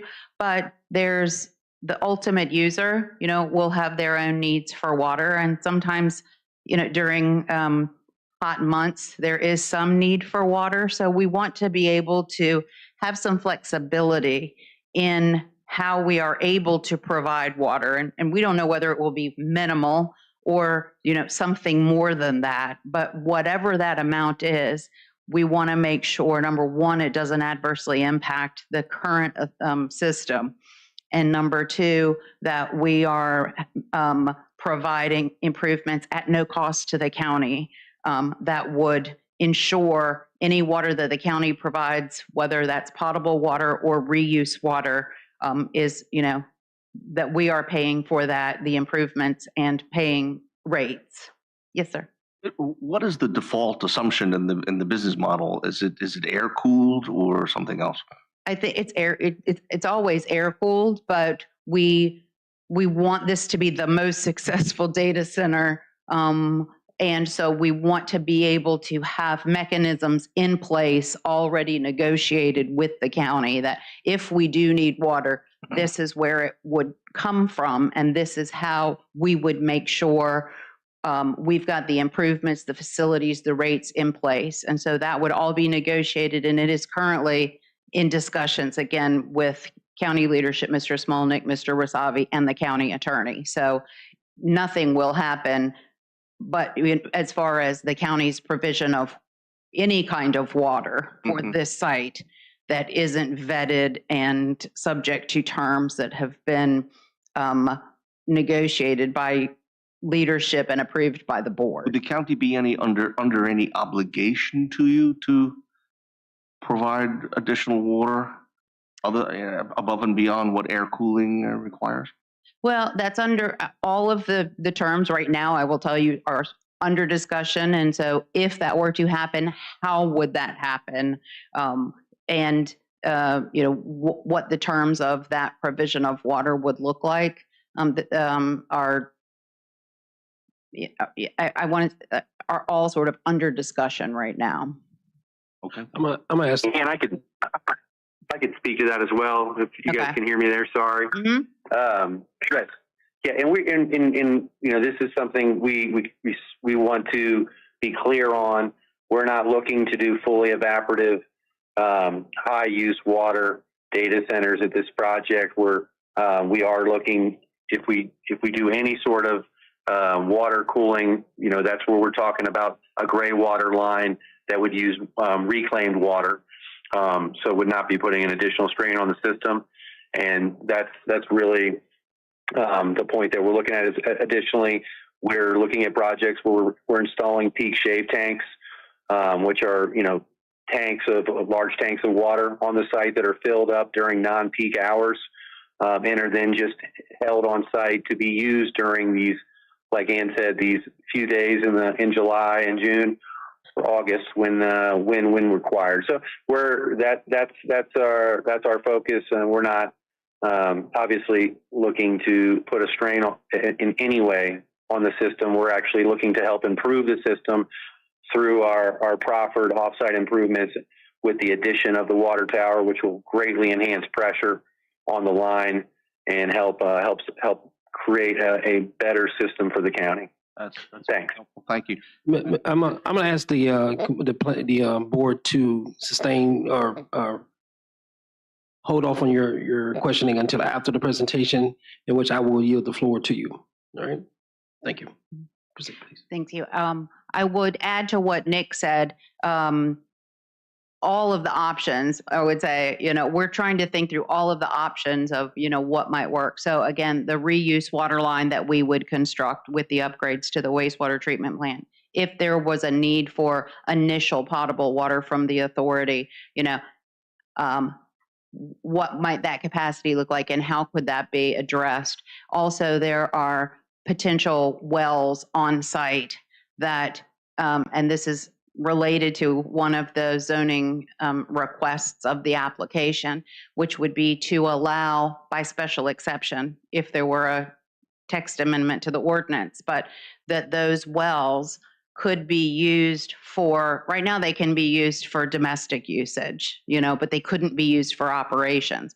But if those wells were were drilled and constructed. And if the capacity of those wells were used for some of the water and then additionally could be conveyed to the county for authority use as well. So again, how can we, if we are allowed to use groundwater, and again, subject to DEQ as well. We're certainly not going to do anything that DEQ or is, adverse to the county and the authority. That's why we're working with everybody. But that would be an option. So we would have a potential option to use wells with additional capacity going to the county to support its system, and then if the potable water, were coming from that, we would be supplementing or, that system. So that's where it is a little complicated, but it's important, and we're taking the time, and we have been taking the time to work towards those goals. And again, if there were any water usage, it would be subject to strict terms of an agreement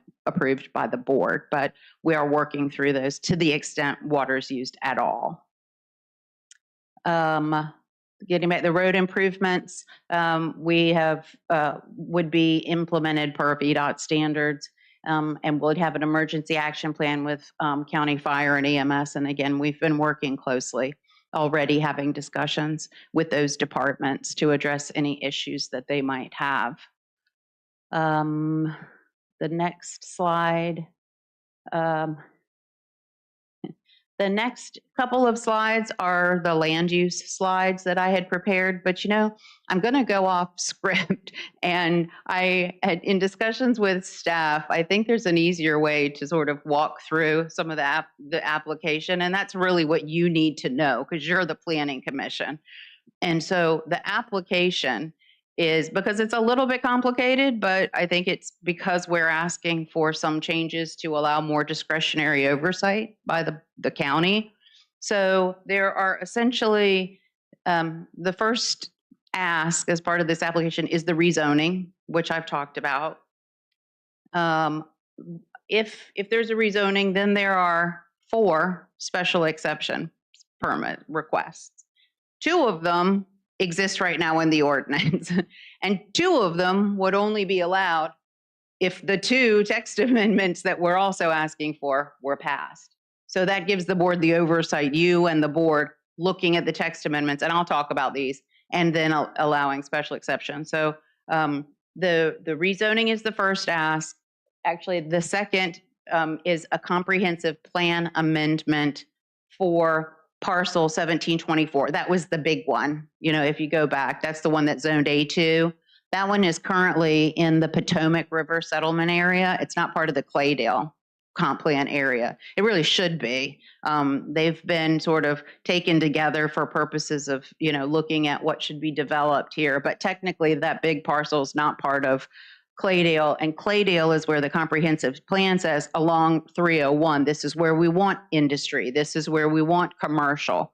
So we will need a comprehensive plan amendment for that one parcel. And so that's ask number 2. If the first one's the rezoning, the second one is, and then we need a comp plan amendment.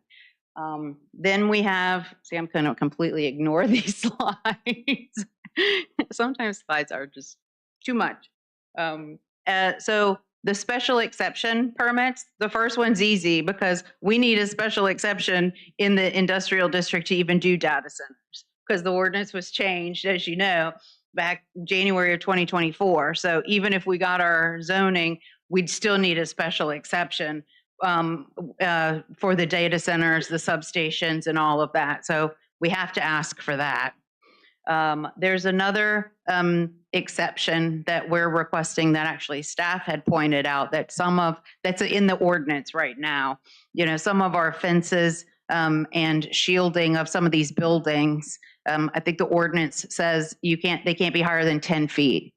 Well, we think it's better to have a little bit more than that. And by special exception, that can be authorized. So we do think, we've asked for up to 50 feet just so we can ensure, we can shield if we need to some of these buildings. So that's special exception number 2. So those are already in the ordinance. So those are the 2.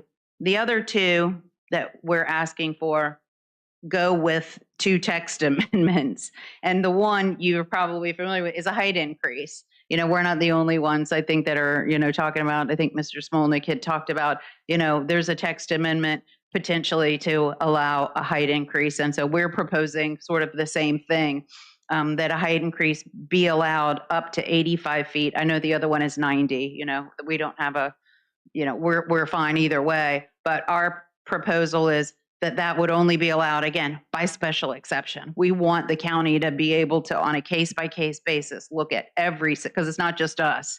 If we're asking for a text amendment, we want to make sure you have authority for every single person that comes in to ask that you look at it, and they all get special exceptions. So that's what we're asking for. So we're asking for the text amendment and then a special exception. So you have double the authority, if you will.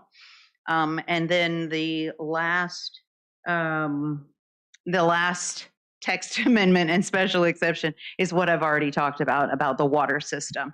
And so that is a text amendment that would allow, again, by special exception, that wells be allowed for data operations, so long as the board is comfortable there's adequate mitigation of some way that it's not going to impact the water supply. And for us, that's this water agreement that, that we would negotiate. So again, all of those asks are baked into this one application. And it's, it's a little complicated, but that's why, again, we're asking for text amendments so that the board can have the greatest amount of oversight. So those are sort of the legislative asks as part of the application. There's 2 others, so those are all the criteria that the Planning Commission would make a recommendation to the board. There's 2 of them that are in your purview. One is a second access, because this property is located in the Highway Corridor Overlay District in the HCOD. And in the HCOD, you can only have 1 access onto 301. Well, working with VDOT, because of the, the size of the site and the environmental constraints, I think everybody really agrees this is a site that really needs dual access. So we've worked with VDOT. VDOT has approved our plan. There are other criteria, but that goes to the Planning Commission. So that's within your bailiwick that you would actually approve that. So we are asking for that second access. And then ultimately, because there are substations and some public utilities, to the extent that we need, a 2232 review, a substantially in accord determination, that's a Planning Commission decision too. So there are 8 legislative asks, 2 administrative asks, for a total of, you would be making 10 actions. And I know that sounds, overwhelming and like a lot. And I know that poor Mr. Vaughn's just, but we were, they're there for a reason. And we think that, they're necessary to have a quality site with the necessary oversight. So since I've said all that, I'm not going to go through. We can click through those slides, but that's the land use part of it. And then, so I'm not going to talk about any of that. There's your second access. The fiscal impacts, and I am not the fiscal cavalry as our financial gurus, and he is in Wise County tonight. He was going to be here as well, but he had something else that he had to go to. So he's very sad not to be here, but we've got a fiscal report in the application as well that describes the approximately 1,500 construction jobs, full-time jobs, and then ultimate benefits of these sites. And I think that the county is generally aware of, the financial benefits that come from data centers. And so that information is in there. And so we think that's great for the county, and we've tried to bring it forward in a plan that is thoughtful, responsive to the community, gives the board and the Planning Commission as much oversight on every single aspect of this design. And we've worked really hard with staff in all aspects, and we'll continue to do that. And so we look forward to bringing the application, to the Planning Commission. The community has said to us, when are you going forward? When are you going forward? So it's a great feeling. And so we're really happy to have this presentation. I think that's the last slide. Yes. So I'm happy to answer any questions. And yes, we've got some of our team and of course, Nick online. So thank you very much. I know it was more than 10 minutes, but thanks. All right. Thank you so much for that presentation. Yeah, you're right. Yeah, I will say that is a lot. It's a lot of ask. And I'll be honest with you, as you were presenting, this sounds great with all the amenities and benefits you were showing us. And I'll be honest, I was waiting for the flip side, and I got the flip side, and it is a lot. So with that being said, I am going to, at this point, open the floor to the board. And whoever wants to go first, I yield the floor to whomever. All right. Mr. DeCarter, you have the floor. What is the megawattage of this project? Nick, are you there? I could. What? Yes, I'm here. I can speak to that. We are just over. We're 1.18 gigawatts. That's what we're approved for. Right. Where are you in the interconnect queue? We have Kyle's in there in the audience there as well, but we have submitted with them and we have received a positive feedback from Dominion and Northern Neck. We have done our study and now we're waiting on the next steps to move forward, which obviously we can't do until we get through the entitlement. All right, so you do not currently have an interconnect position in the queue. You've applied for. We do. Yeah, we do. We maybe I'm not understanding exactly your question, but I apologize. We have submitted our power study, and we are in line. And Kyle is here to help speak on any of these technical issues with regards to the power. Thank you. He's right here. Thanks, Kyle. Mr. Chairman, members of the commission, I'm Kyle Allwine, Manager of Public Relations for Northern Neck Electric Cooperative and the coordinator for the large power projects like Dahlgren West. There is not what I think you're referring to as an interconnection queue similar to the one that's for solar farms. Yes. That does not exist for these projects. So the process that we have is we will be serving this project with the substations that you saw there. We'll be receiving transmission voltage from Dominion Energy. So we go through a process we call a delivery point request, just like we would if there was a new neighborhood or another large industrial customer. We put in a request to have a delivery point given to us for a substation. So they provide a transmission substation, and then we take delivery and put it at a distribution voltage and deliver it throughout the site. So Dominion will be your supplier. So in the Commonwealth of Virginia, at least in our area, Dominion is the regional transmission operator. So they manage the transmission lines and we're the distribution cooperative for this site. Will that require any infrastructure not on site? Any new infrastructure? So far, they have completed the feasibility component and the project is feasible. And Dominion Energy and us are right now going through the full conceptual planning phase. So I wouldn't want to speak for Dominion at this time, but we're going through a full conceptual planning stage at this time. Okay. What is the square footage of this project? Square footage of data center facility of data center equipment? Do you want to respond to that one, Nick? Yes, the current application is, I believe, just a 6.7 million square feet. And that's on the design that's shown there. So that might adjust, as I said, as the with final engineering, but that's what is being brought forward. So. And I would add to that, and I think it's a great note that we originally were at closer to 8 million square feet, and we have reduced it back significantly based on our commitment to the community to provide more open space. And so, yeah, that's where the square footage came from. Our VDOT approved study was based on the higher square footage, so we're actually and we're still committing to do all the improvements that were required under that study, regardless of our change in square footage. Thank you.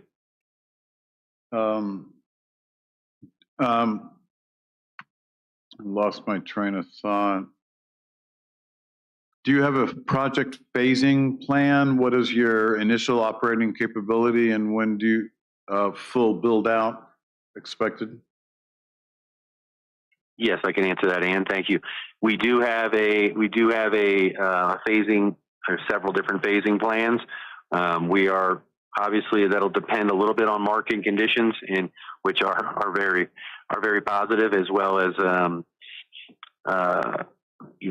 how many different users potentially are on this site. So we could see it as one user or multiple users, and that's where we stand right now.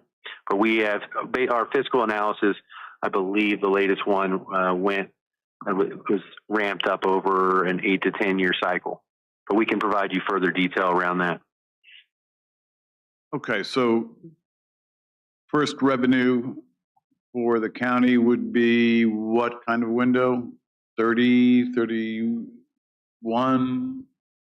No, so, we have initial commitment for power, bridging power, late 2028 into 2029. Is when we're anticipating. That's all I have, Mr. Chair. All right. Mr.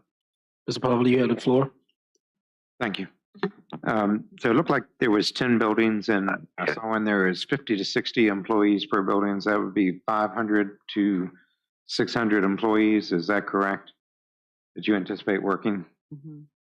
Yes, and I would say that sometimes you have some efficiencies, economies of scale. If you have one user, they might not all have 50. But then I would also say that these projects are build upon themselves, in that for every employee, you're also going to have probably 2 to 3 additional support staff that are contractors working at the project, right? So those are your skill positions, your union positions, such as MEP, because in essence they are large refrigerators.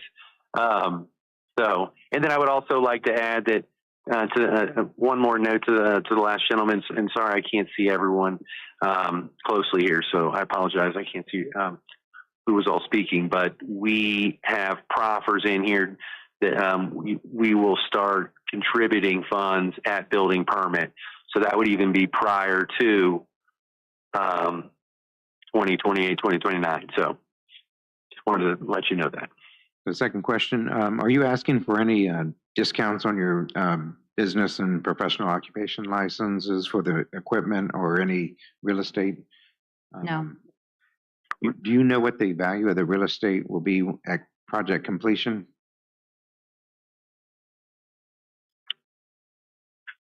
That is we can certainly provide that to you. I'm sorry, our fiscal analysis team is not here tonight due to the change in the date of the meeting. They had another commitment, but we'll provide you our full fiscal impact analysis, and we have different scenarios as well, so that you could see how things could happen. We don't look at it linear. We look at all multiple different options, and we'll share all those with you. So the nature of this is that tenants will rent space from you? Is that the business? We are infrastructure and land use and community developer. So we work with the landowner and the community to get a project in place. We have the team, and the Potomac Development Group team has a lot of experience doing all what we call it the horizontal work, the infrastructure, the water, the sewer, the clearing, the grading. And I can also tell you that we have already done we've done borings on the site. We've done our environmental analysis on the site. We have done all our wetlands delineations on the site. So that's why you're seeing the plan change in response to those items, because we want to be friendly to the environmental situation there. So that's kind of the nice thing about data center projects, is that it's not like a retail shopping center where it has to be completely visible. So we've done our best to address the wants in that we've heard from the community on our concept plan, And so what we do is then partner with whether it be hyperscalers or vertical developers that then build the buildings, and these are easily $1 billion per building, depending on the size. So you're talking typically, when I say hyperscalers, you're talking of the Facebooks of the world. So, but we also work with colos like QTS and Equinix and those type of people as well. So we're actively marketing and talking to end users about the project, but really we like to get it through the entitlement, really make sure that we can control what is going to be built there before we sell it to sell pieces of it or partner with end users. Thank you very much. You're welcome. Mr. Fox? You get the floor. And I'm glad that Kyle was there, because you did stump me with that question. I'm glad it had nothing to do with what we were doing. I appreciate it, Kyle. Back on that again for just a second.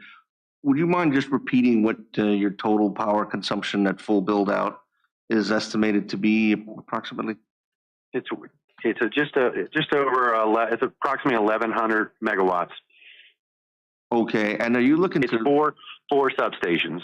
That's okay. That's a lot of power. Are you looking to basically replicate all of that in terms of standby generation on site, or just part of that, or what would your standby generation footprint look like on site? So you would have standby generators for each facility that would be able to 1,100 megawatts. Is that the idea? Yeah, but it would be for building by building, right? So if one building goes down, and we could use the backup generators for that. And that's and then also, just so you know, if you're getting to air permits and air separation, in regards to that, we have studied that as well, and that's why you see kind of how the buildings are kind of laid out from left to right and dispersed in a manner that would allow us to meet all air quality permits. So we've thought through all of those pieces as well, and have addressed them in our. You'd be running that would be diesel fired generation, presumably. Yeah. Okay. And you touched on the air permit. Do you know how many hours of runtime you'd be allowed to run a diesel at 1,000 megawatts? Oh, I'm sure you'll come. You'll. Yeah, we could get you all that technical data as part of the application, and I'm sorry, I'm not ready to address that tonight. But that's a little over my head.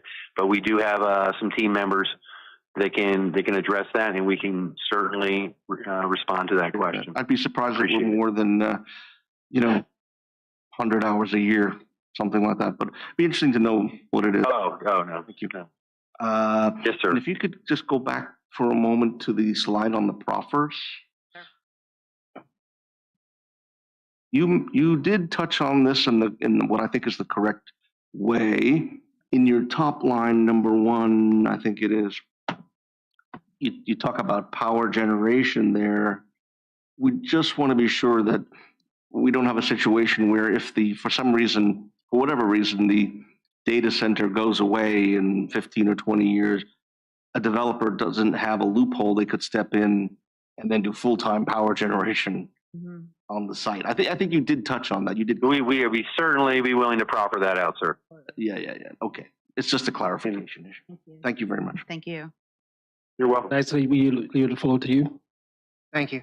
I was looking at your appendix here, just 2 or 3 quick questions. It looks like from VDOT, they are not proposing that this has enough traffic to warrant a stoplight at either one of your intersections. Is that correct on 301? That's correct. And I will we will turn that, I think we have Carl, I believe Carl's still on the line. Our traffic engineer's on the line from Garips Lake. If he can get his audio, hopefully his audio works. Yes. Good evening. Can you hear me in the room there? Yes. Yes, sir. Yes, sir. We can hear you. Okay, great. Yes, Carl Holtgren with Grove Slade in Richmond. We performed the traffic study for the project, which has been approved by VDOT, and that's correct. Neither the volumes at both driveways are well below the thresholds that would require signalization. Okay, but it looks like in your appendix, you're talking about a modification to the Route 205 intersection at Edge Hill on Ridge Road. Yes, that's correct. That's interesting. It's not enough traffic to warrant a stoplight, but it's enough traffic to warrant a modification to an intersection 6 miles away. That's true. I mean, the signal warrants they're very specific signal warrant thresholds, and they're mostly based on the left turn volume out of the site. And because we expect most of the traffic exiting the data center to turn right on 301, and there's also 2 entrances, which splits up the volume. We ran the analysis and found that it's well below the thresholds for signals. But at both driveways, we are proposing dedicated left and right turn lanes on Route 301 turning into the site. Those are warranted, but signals are not. And there's enough visibility for the southbound lanes, especially on your second entrance you're requesting, that there's not a concern with deceleration. Correct. Yeah, that's been looked at as part of the design of the driveways. We have to look at sight distance in both directions to make sure that's adequate. And you're proffering the modifications to the 205 intersection as part of your expense. That's right. Yes, sir. Okay, my only other one, Matt, I'm not going to get in the middle of it because I'll get lost pretty quickly, but I'm really, really curious for the county staff to give us an assessment of what the negotiations are with all of this water usage and the infrastructure impacts to their usage. I know water is a huge issue here in the county with the county's engineers' assessment of use of these wells for industrial use in here. They're asking for that specifically to be allowed. So I'm going to really lean on the county staff to give us some feedback about that. Okay? I'm not going to try to engineer it. I'm just going to need it up or down, whether they think this is adequate and we're protected in the long run. We hear lots of horror stories about the aquifer here in the county, and I don't want to be pumping the aquifer empty for a data center and have residents in the area going dry with their private wells. So it's going to be and we fully huge issue for me. Appreciate that. Thank you.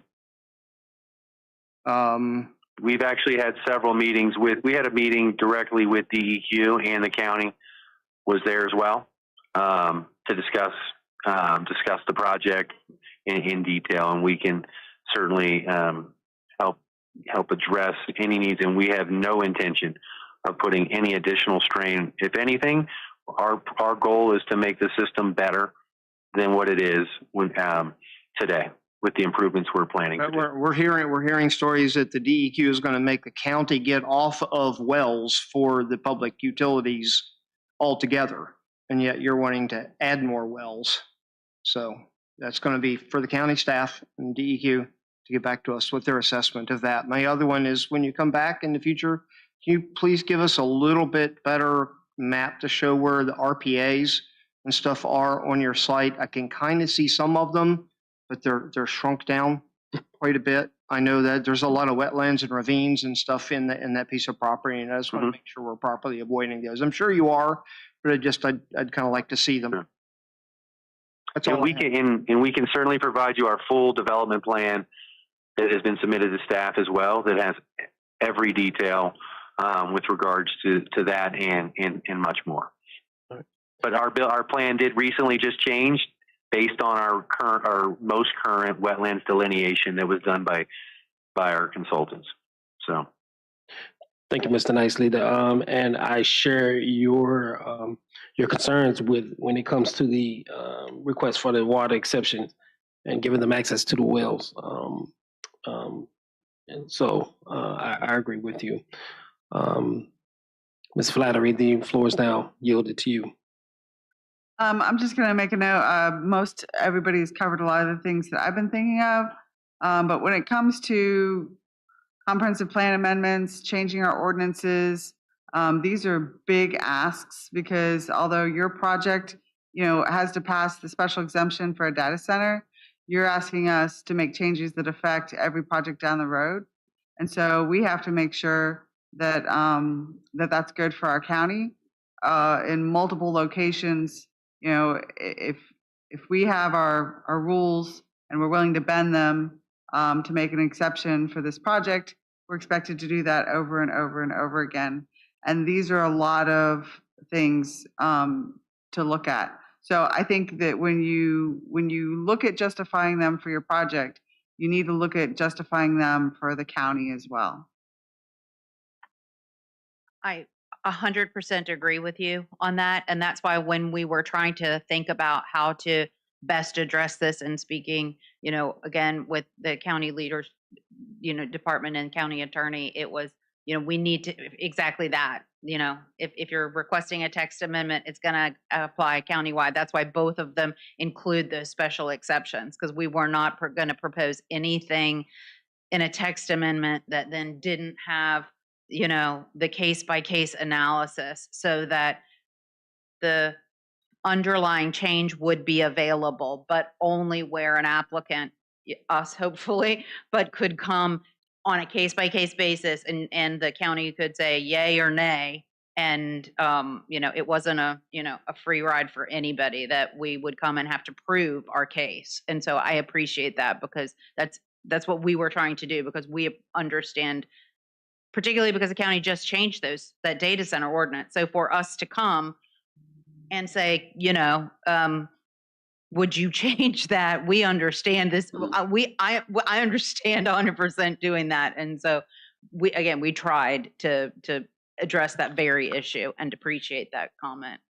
Yeah. All right. All right. I think everyone has had their opportunity for the floor. I am now going to close for any comments from the board at this time. And I also like to say thank you to the applicant for your time, for your hard work in presenting that to us.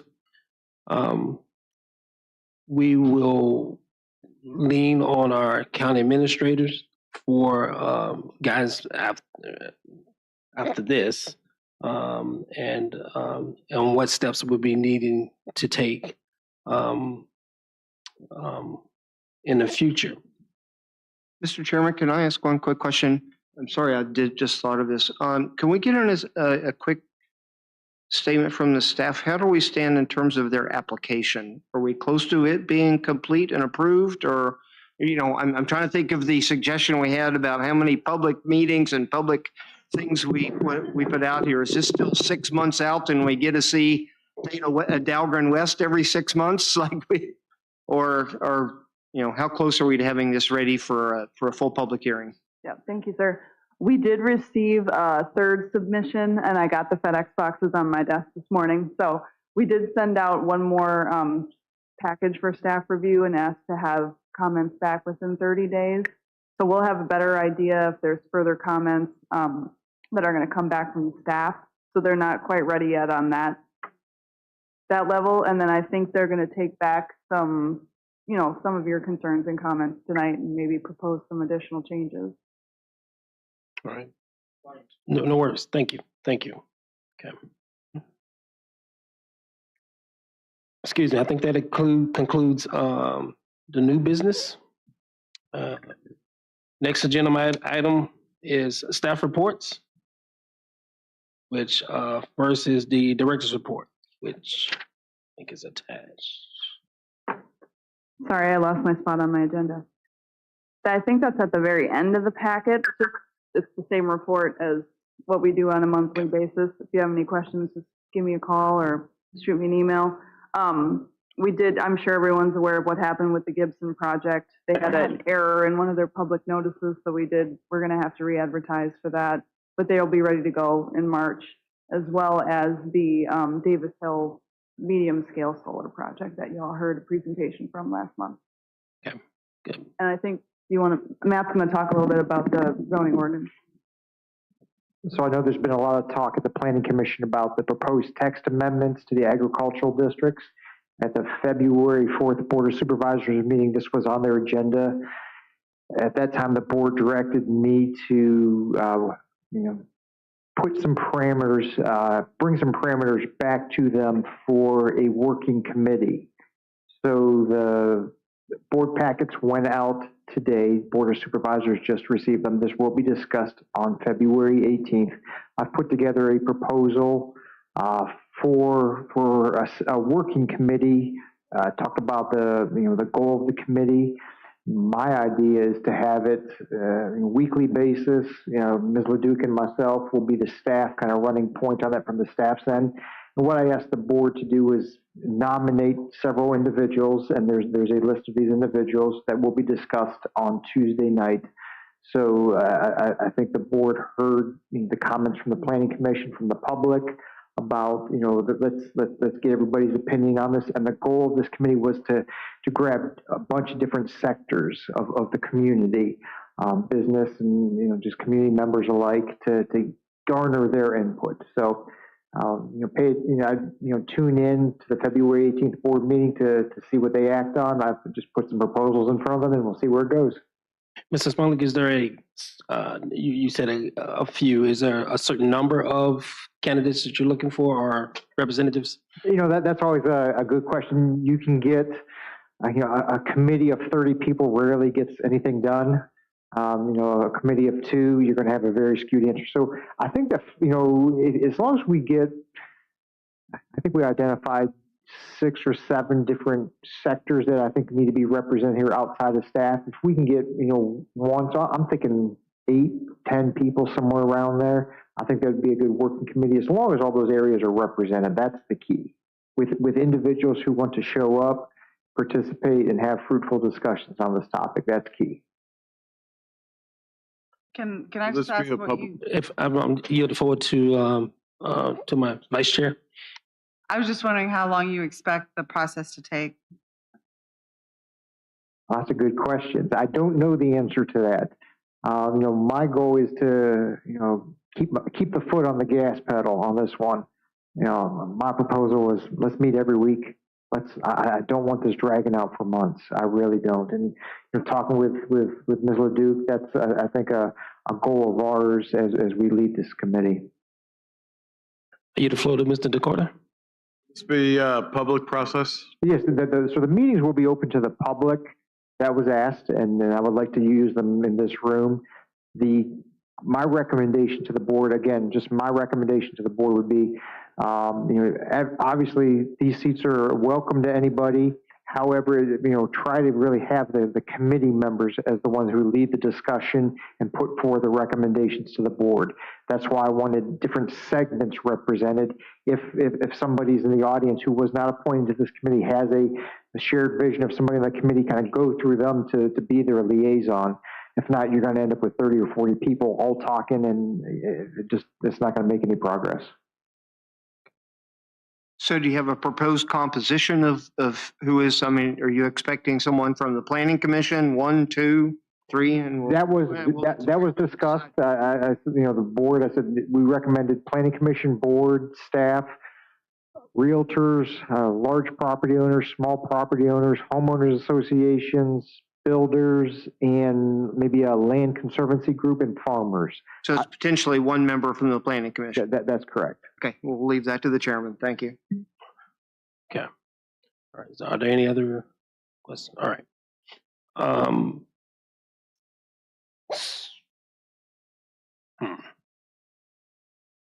Okay. So what I'm going to do, I'm going to go into my portion of the of the reports, if that's okay, which somewhat coincides with the director's reports, which I had already had a suggestion from Mr. Sean Pavolone to come up with this committee as well. He had initially gave me a phone call, then he had put it in writing to come up with the committee on a subdivision, but it sounds like we were beaten to the punch. Well, I think it was some good input from the Planning Commission. They, the Board of Supervisors heard the Planning Commission, heard some of the discussion. So I appreciate your input, as I'm sure they do too. Yeah. So with that said, I would like to certainly put you, Sean, on the on the committee. I would suggest that we put Sean on the committee if we have any objections to that, or it's open for discussion at this point. Or if we, I think there's nothing wrong with us sharing our opinions for you to forward to the group, the working group. okay, Absolutely. all right. Does this require a vote or? I don't think it requires a vote. You know, this can be, when I present this to the Board of Supervisors, you know, we can talk about the nominees and so the agenda is online for the public right now. And so the board members send me, and I compiled a list of individuals. Some people emailed me, Matt, I would like to be considered for this. And I put any nominees who are on the list, which is public information right now. Mr. Palavota's name, you know, is on that list. So I think that's a good recommendation by this PC. I don't think there needs to be any sort of recommendation, and, you know, go in the record as your support for him on this committee. Okay, all right. Stan, if you're there repping the realtors, invited there so you haven't been invited to rep as the realtors, so. Okay, you won't be, all right, so. And I would encourage the Friends of the Rappahannock. I mean, let's have a strong environmental presence at this process.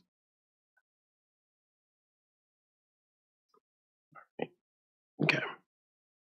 All right. So, Mr. Dakota, you said you're recommending the Friends of the Rappahannock as a member of the board. You're recommending that, or is that just a personal recommendation? No, this committee Okay. have representation from the Conservancy and the environmental community. Okay. Distinct things there. And I agree with that. Yeah, I agree with that recommendation as well. Okay. All right.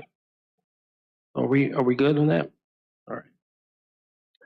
All right. The other part of my my report is that I know that the public hearing for the Gibson Solar special exception has been moved until next month. However, I would like to report that a significant number of constituents have submitted letters regarding the proposed solar farm. So I want the board to know, as well as the administration, that I've received ample amounts of letters as well on that project. And then lastly, on my report, board, I think you may see a little bit of a change in the operation of how we're doing things. And my direction is coming from Robert Rules of Order, right? So anytime that you want to speak, trust and believe, this is not a power trip or anything of that nature. I just want it to be done in order. I think if you ask that the floor be yielded to you, that way it keeps down any confusion and it keeps a flow of things and how it will go. Okay, and the floor is open for discussion if we have any discussion at this time on that. All right. Being that there is none, my part of my report is now concluded, which, let's see, takes us to other and future business. Do I need to read this off? All right. What I said in staff reports. March. Can I just ask you what the process is for the comprehensive plan review? Can we vote to review the comprehensive plan? Does it have to be directed by the Board of Supervisors? Like, how do we get that on future business? Is that within our power to start that process? You mean the comp plan as a whole? Depending on the extent of the review that is determined that it needs, we may have to contract it out. It could potentially be a huge project. I guess you kind of caught me off guard. we can certainly discuss it. I mean, determine whether it needs a review. I mean, the state code says it should be looked at to see if it warrants a review. If we're being asked to change it, and we changed it once, year and a half ago, I would say if we want to add a boat ramp area, if we're looking at how to use our future buildings, I would say it does need a review, and by law, I think it's required to be reviewed. It's not required to be changed. Right, But if we're review. changing it, then I would think that we need to review it so that we're not making decisions in a way that's not comprehensive. And so my question was, what is the spark that gets the process started? Can we vote to review the comprehensive plan? Do we wait for staff to tell us that that's what's going to be done? Are we asked by the Board of Supervisors to start the process? I'm just not familiar because I wasn't here when it was reviewed before. Yeah, and I'll ask Matt for his input too, but typically what we've seen is it does kind of come as a directive from the board, if that's a major goal of theirs. I have done a few of the 5-year reviews with past planning commissions, and, you know, they've made minor tweaks here and there, which is something that the staff was able to handle depending on the extent of the changes that were requested. If you're talking about the comp plan amendment that Danielle was talking about, that's something that can be done with just an application request. It's mostly just changing one of the settlement area maps, and we would work, you know, with GIS to change that. Whether or not that would change any of the goals for the Claydale settlement area, that's something that we could also look at, but I think it would just be more of a map change. The idea that you state that it is a lot of work Yeah.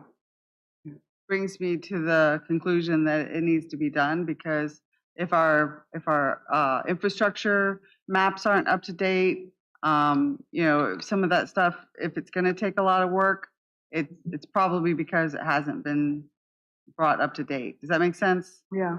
And I think that we all want a vision for the county. I know the Board of Supervisors has said they want a vision for the county. And when we're looking at all these projects, it's very difficult for a company or developer or applicant to come in and say, we want to do this here.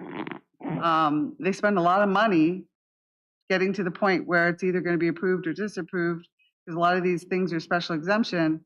It would be really nice if we already had a, yes, this is where you can do this, and no, this is where you cannot do this. And you know, I just, I am, even in my personal life, I'm a planner. And so having that overall idea of what is good for the county would guide us, and it would be a place to check, are we staying in line with what we said our vision was? Yeah. So I just think it's important. No, I understand. Yes. Yes, sir. Floor is to the county administrator. Thank you, Mr. Chairman. Members of the PC, so this is a great time to have this discussion. I'm currently working on the FY26 operating budget. You know, the community development request was submitted. So this is a perfect time to work it in, to have those discussions, get the feedback from the Board of Supervisors, and if need be, add. I mean, I've seen some comp plan contracts go out pushing $100,000. So this is a great time to do it. So as the kind of the liaison here between staff and the board, I will take this to the Board of Supervisors with my county administrator's report and include this in the discussion with the FY26 operating budget. Floor is now Mr. Dakota. Yes, it's a 2019 plan.